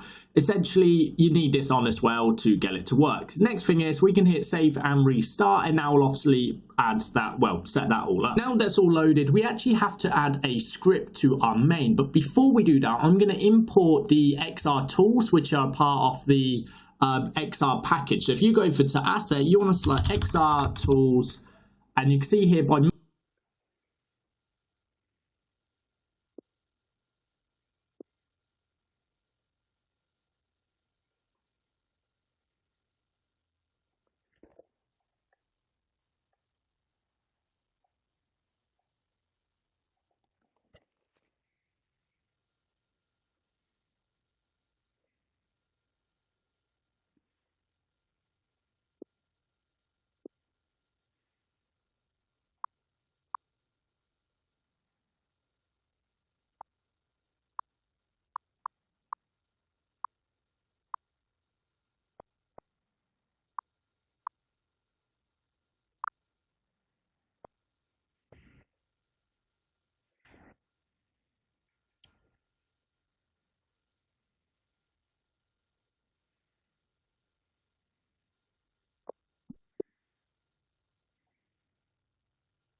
Mux213, his name is Bastian Olij. I apologize if I got your name wrong there. He has some great tutorials on this on his channel, and I'll link that down below. But here you can see Godot XR tools for Godot. He's the one who actually basically contributes to all the XR stuff inside of Godot. So what we'll do is select this, click download, that will download it, and then we can add in all of this. Now these are just a bunch of helper functions, a bunch of helper setup for XR, which makes it easier so you don't have to do it all by yourself, and honestly it's well worth using. There's no point of reinventing the wheel. So let's just install this package, the XR tools, and there we go. This should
import them all. We may have to restart here, we'll just see. Okay, never mind, I didn't have to restart, it all just come round and works. You can see we have this add-ons folder with the Godot XR tools, and there's a lot of things in here we'll probably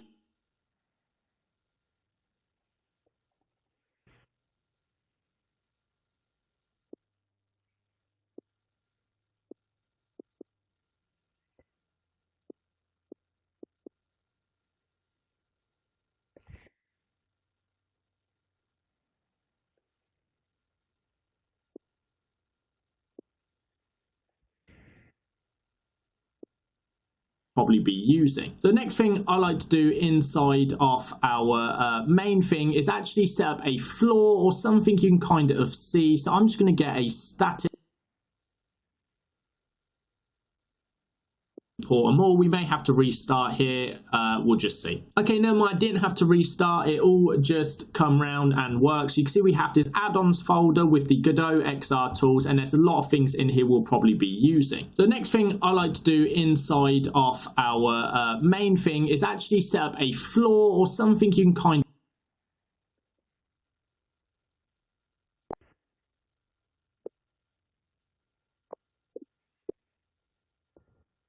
of see. So I'm just going to get a static body.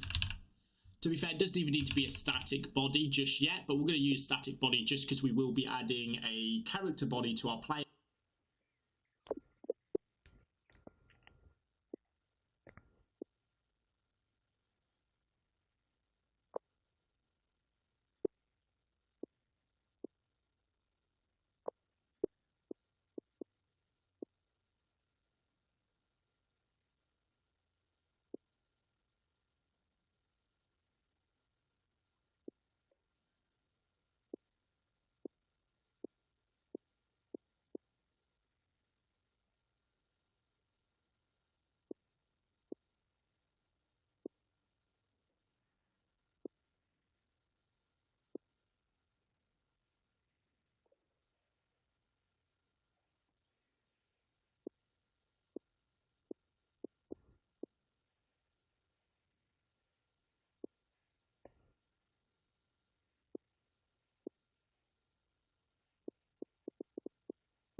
do inside of our main thing is actually set up a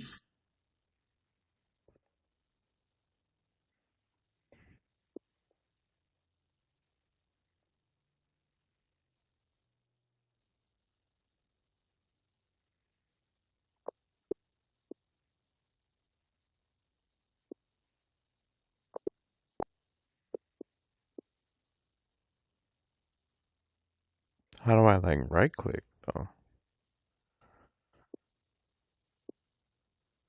I do have a mouse that I could connect.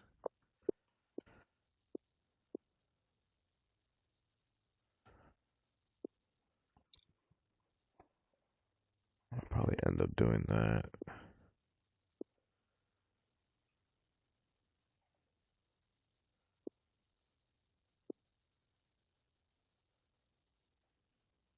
Can I not do it from here?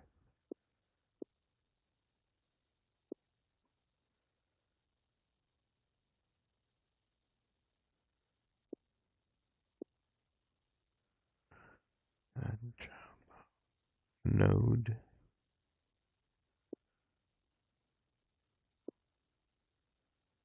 Node.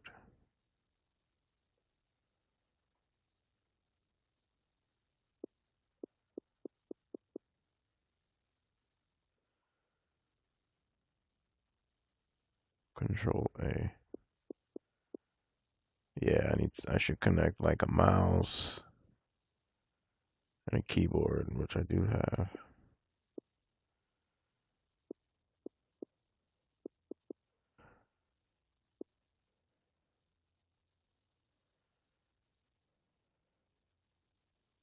floor or something you can kind of see. So I'm just going to get a static body. Static body.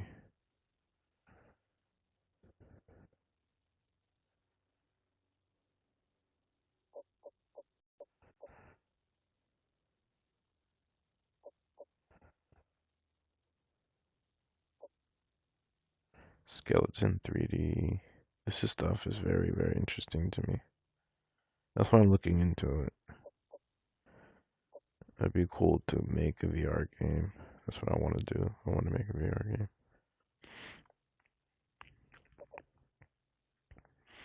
Static body.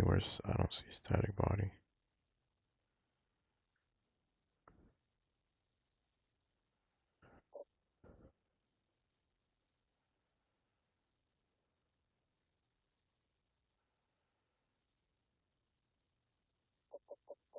I do see interactable body, but not.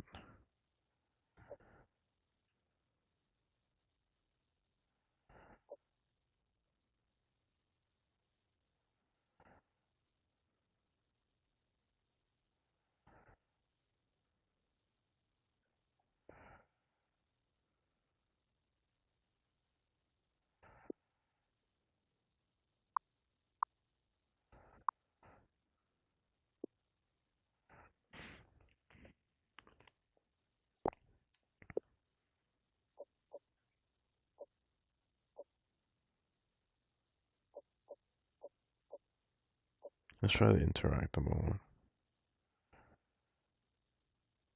Now what? To be fair, it doesn't even need to be a static body just yet, but we're going to use static body just because we will be adding a character body to our player, which will allow him to fall, and obviously he'll need something to stand on.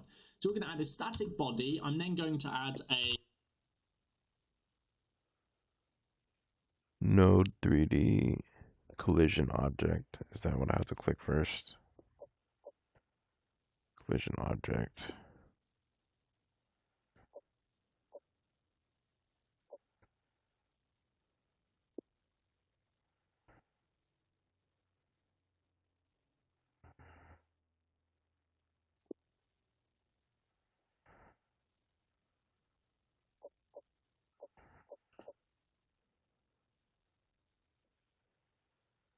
collision shape 3D, and inside of here we're going to have a mesh instance 3D as well.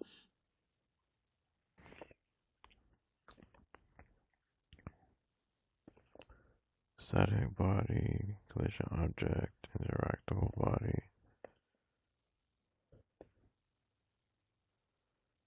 I don't have static body though. Where is it?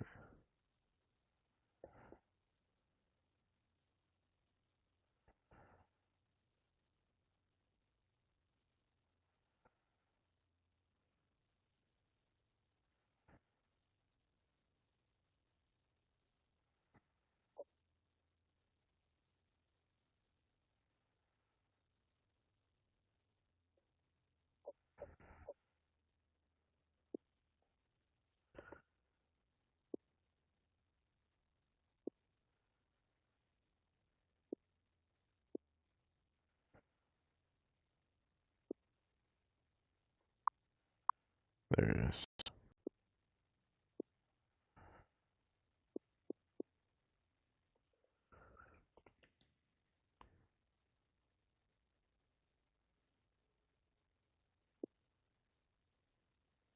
How did I do that?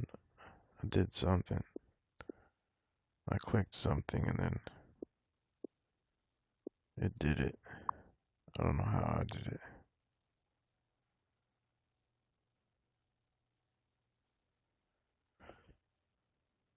Collision shape.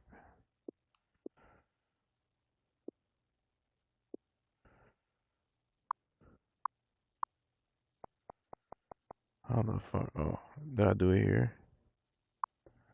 How did I do that shit? I just did something that was like, what was it here? Oh, here. Collision shape. So on the collision shape, let's just set a box shape for this, and I'm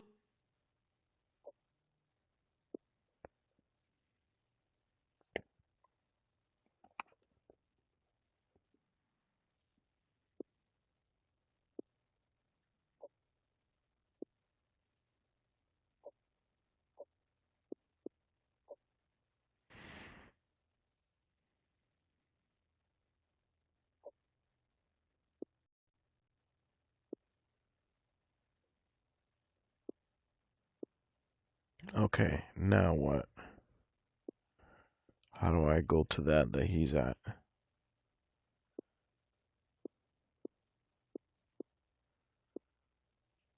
Oh, this is the script. Okay. 3D. Okay. He's saying like a square.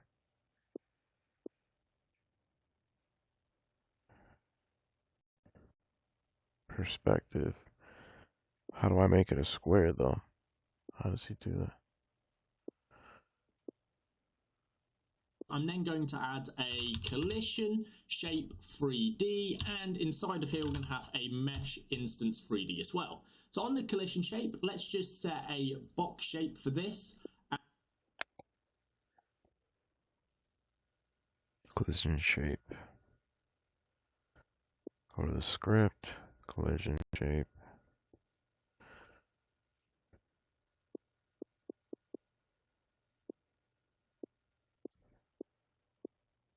I have no idea what I'm doing, but we'll figure it out. This is super interesting.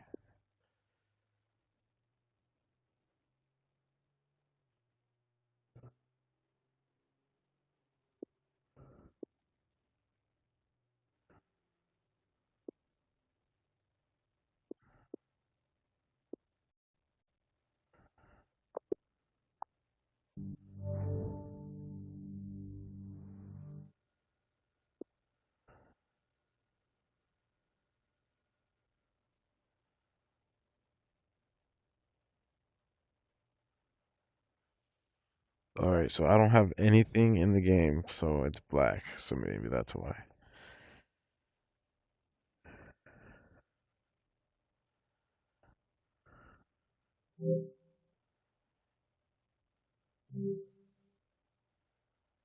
But my question is, how do you get all of that like onto the meta store?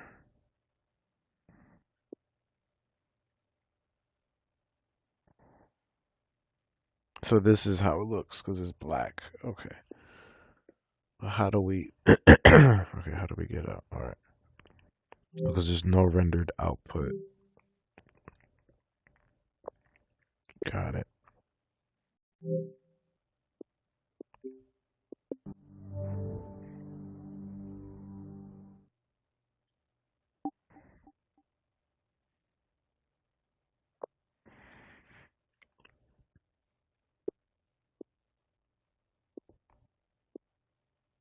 and I'm going to set it to about 0.1 in its height, about 5 on the X and the 5 on the Y. There you go, that's a nice platform. And then we can do the same with our mesh here, get a box mesh, set it to 0.1, set its size to 5 and 5. And there you go, that's just a simple thing so we can see how we're moving in the world. Now I am just going to select it and move it down on its transform by minus 0.25, nope, 0.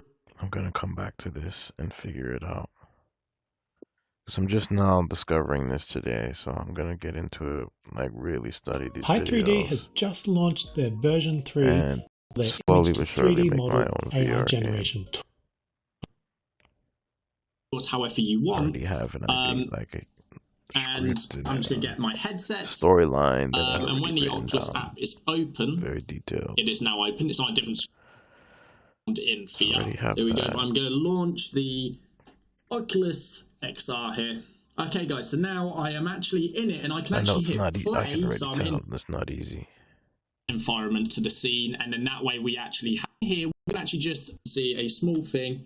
And I am here, but it's completely pitch black because we haven't added any lights to our Exactly, scene. pitch So black. let me just go and add some lights real quick. So in here, we can actually just add in, select these 3 dots and just add sun, add environment to the scene. And then that way we actually have our scene. Yeah, so it's saying here we can't actually use shadow. So we should probably just shadow, turn those off, and full screen for you. I'll probably full screen it. Please hold caller. Interesting. Now, where is my mouse? This probably looks hilarious on screen. There you go. Now you can see here we have our hands, we can look around, and that is all it takes to actually set up our first VR scene in the game. Now we can go in ahead here and add some blocks we can pick up. We can add in the ability to walk around or teleport or do a range of different things, even hold a gun and shoot a gun, which is pretty cool. So you can see here it is looking pretty cool. The gloves are working, and yeah, that is how we build VR inside of Godot. It's so easy. Honestly, it's just the first setup. I think the most confusing part is the script for the first for this. But you can actually find, I'll leave a link down below where you can actually find the tutorial on how to just set up VR anyway. And it has this code you can copy and paste on that anyway. I'll actually show you it here. You can see here, it's all here. There's even a C# variant if you want to change to C#. And there you go, you can see all of it in here as well as all of the extra parts. So that is going to be it for this video. I hope you have enjoyed it. If you have, do not forget to leave a thumbs up, smash that subscribe button, and I will see you in the next tutorial. Also, don't forget to let me know down below what you want to see in the next videos for this series, and also don't forget to join the Discord server and go to the Patreon where you can get the assets, or sorry, not the assets, the starter template I've just made here inside of my Patreon, and it will also help to support the channel. So that's going to be it for this one. I will see you in the next one. Peace out. What is going on, fellow game developers? My name is Muddy Wolf, and today we are going to be continuing our VR tutorial series, and we're going to add in the ability to move around inside of our VR space. And just to mention one thing, Bastian actually commented on the last video to mention that to actually use the XR tools, we need to enable the plugin. So here inside of our project settings, you go over to plugins, and then there is this XR Tools plugin. Make sure you enable that because you're actually going to need that for the rest of the tutorial. Now, with that being done, all we need to do to get movement in our game is to add in some of the XR Tools functions. So on the left hand, I am going to add in the actual ability to move around. So I'm going to press Control, Shift, and A to instantiate a child scene, or you can right click and click instantiate child scene here. Then we want to search for movement and then select the movement direct here and add it to our left hand. Now over on the right we will be you've got a few settings here. So one of them is strafe, which means are you able to move left and right while still facing forward? And we want that on. I want to be able to move left, right, forward and back with our left hand. If we turn this off, you would only be able to move forward in whichever way your character is facing. You can also change the max speed and the order. I don't actually know what the order does, but I'm just going to leave it at default 10. Now with these added to it, we can actually test this by going back to our, well, you don't actually have to go back to main, but let's connect to the Oculus app. Okay, and now I'm connected into the Oculus app. I can hit play on our scene here and it should load me into a game where I can now move forward, left, right, forward and back, and you can see here that I am moving around. Now it's a bit hard to see, you kind of have to use the floor as a guide to actually move around, but the issue is I can't turn round with my controller. I can only turn round in real life, which is cool. I like obviously being in real life, you know, that is a more fun way to turn around. However, it is useful especially when you play sitting down game, turning, step turn delay, thanks to the XR tools, sprinting, grab, and I will explain that. You'll be able to see each episode. So episode 1, episode 2, episode 3 when it comes out, and all of those will be there available for you to download, including other tutorials that I have done in the past are also there to download as well.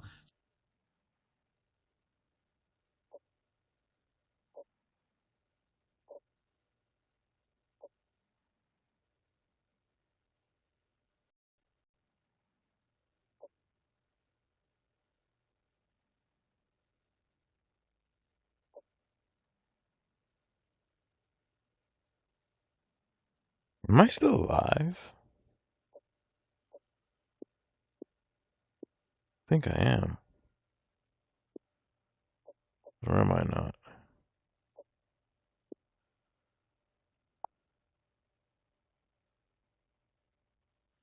I think I am, yeah. Okay. So I'm kind of just like chilling right now, but yeah, I kind of want to like stay live. I can't wait to figure this out to like make my own VR game.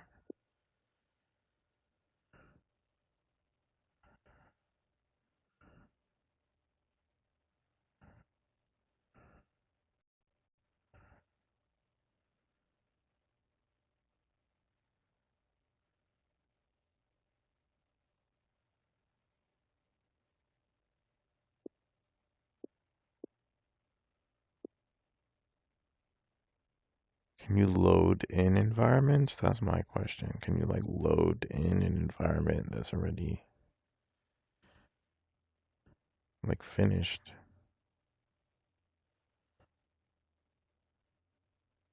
I don't see why you would not be able to.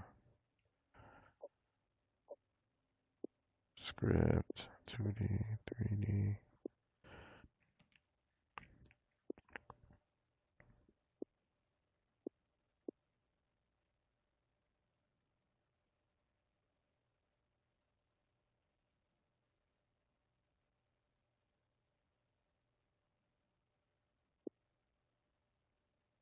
So I downloaded the AI one.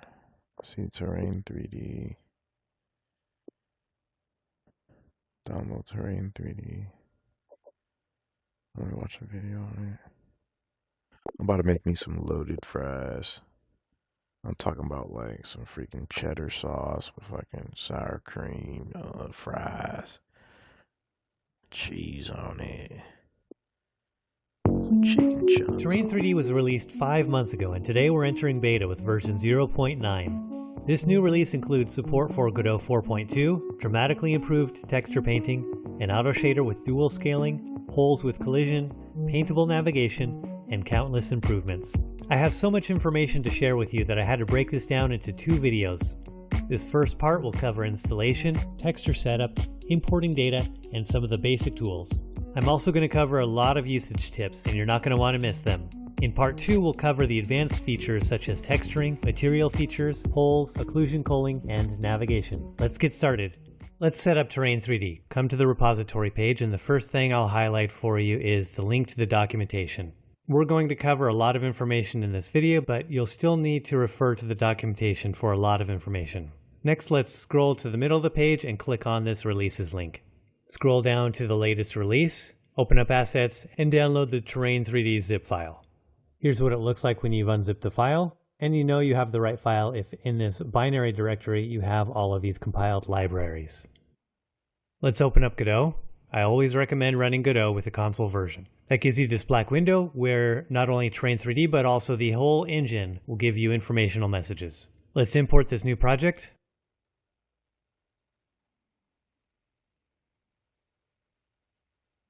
Godot prompts us to restart. You can see Godot is importing some of the assets, and now we need to restart a second time. Project, reload current project, and finally we're ready to use the demo. Notice we've gotten a lot of information on this console window. This is normal for the first startup. Here you can see the messages from the most recent load, and it only has one inconsequential warning. The installation instructions go over what we just did. There's also instructions if you want to install Terrain 3D in your own project.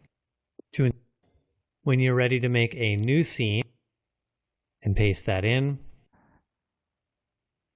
And now storage and texture list are saved to disk, and the material has a copy of the material. It is not saved to disk. They are two independent objects. And any of the settings in here will be saved to this scene.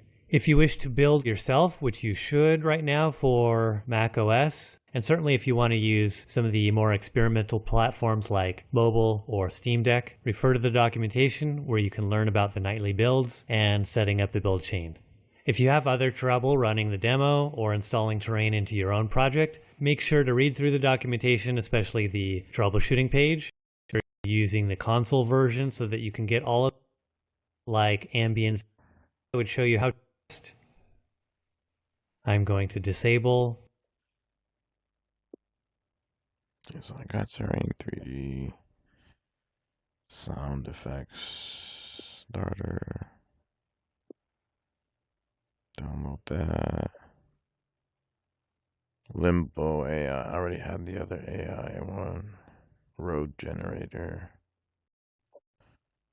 Sky 3D. There's so many different.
Sheesh. Oh no, you're right. You're hungry. I'm sorry. Ah, I have to feed you, Chaba.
Yo, what's up, Henry? Oh shit, we got the 20 likes. That's crazy.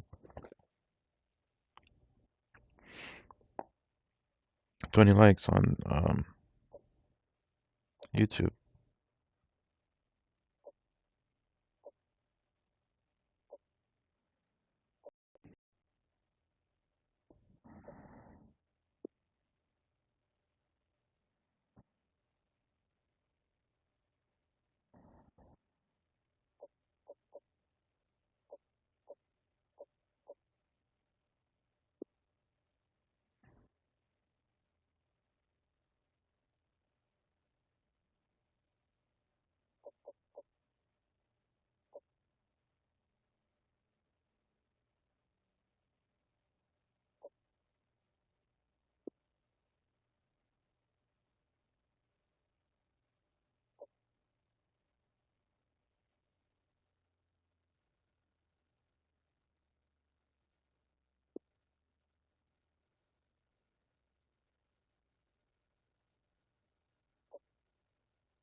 Alright.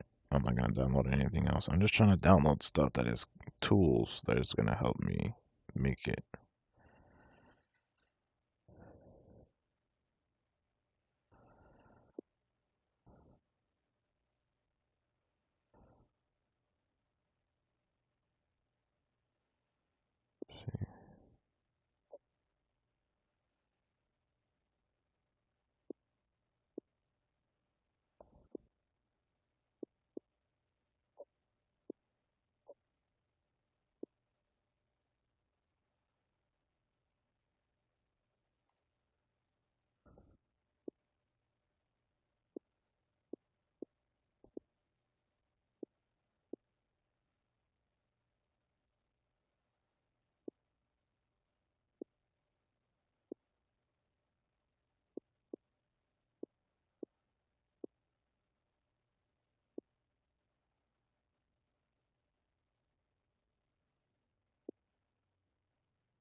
Okay, now what do I do?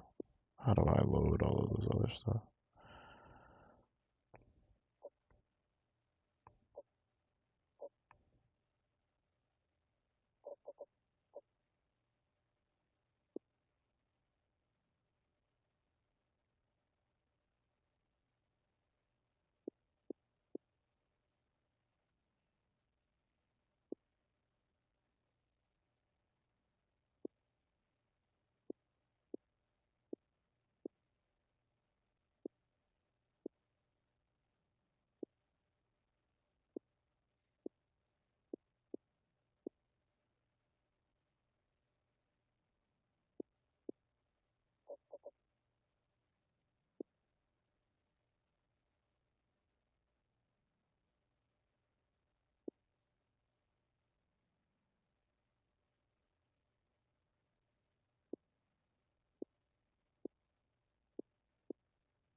Well, I just didn't turn it on yet. That's why.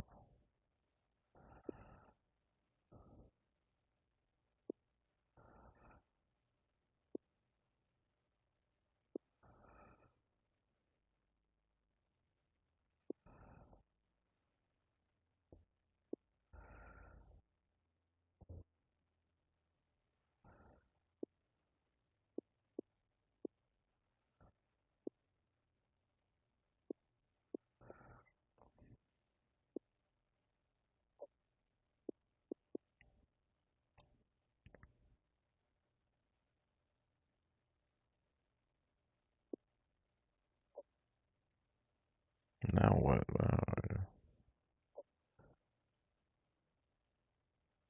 I'm so confused.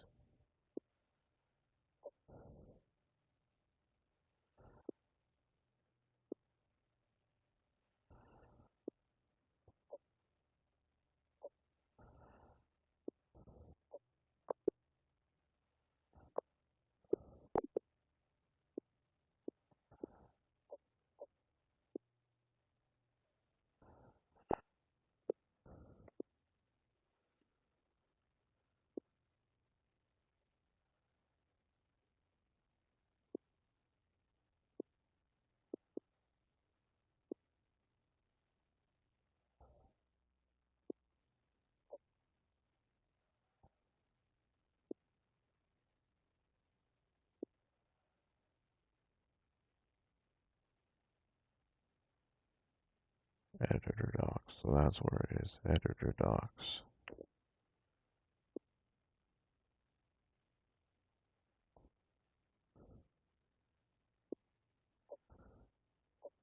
Where? How do I turn it on? Terrain 3D.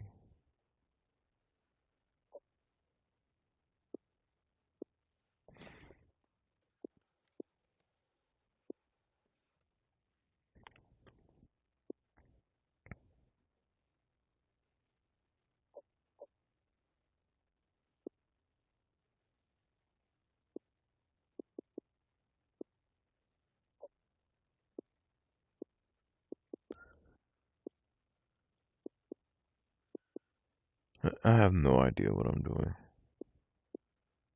I'm gonna watch videos while I cook.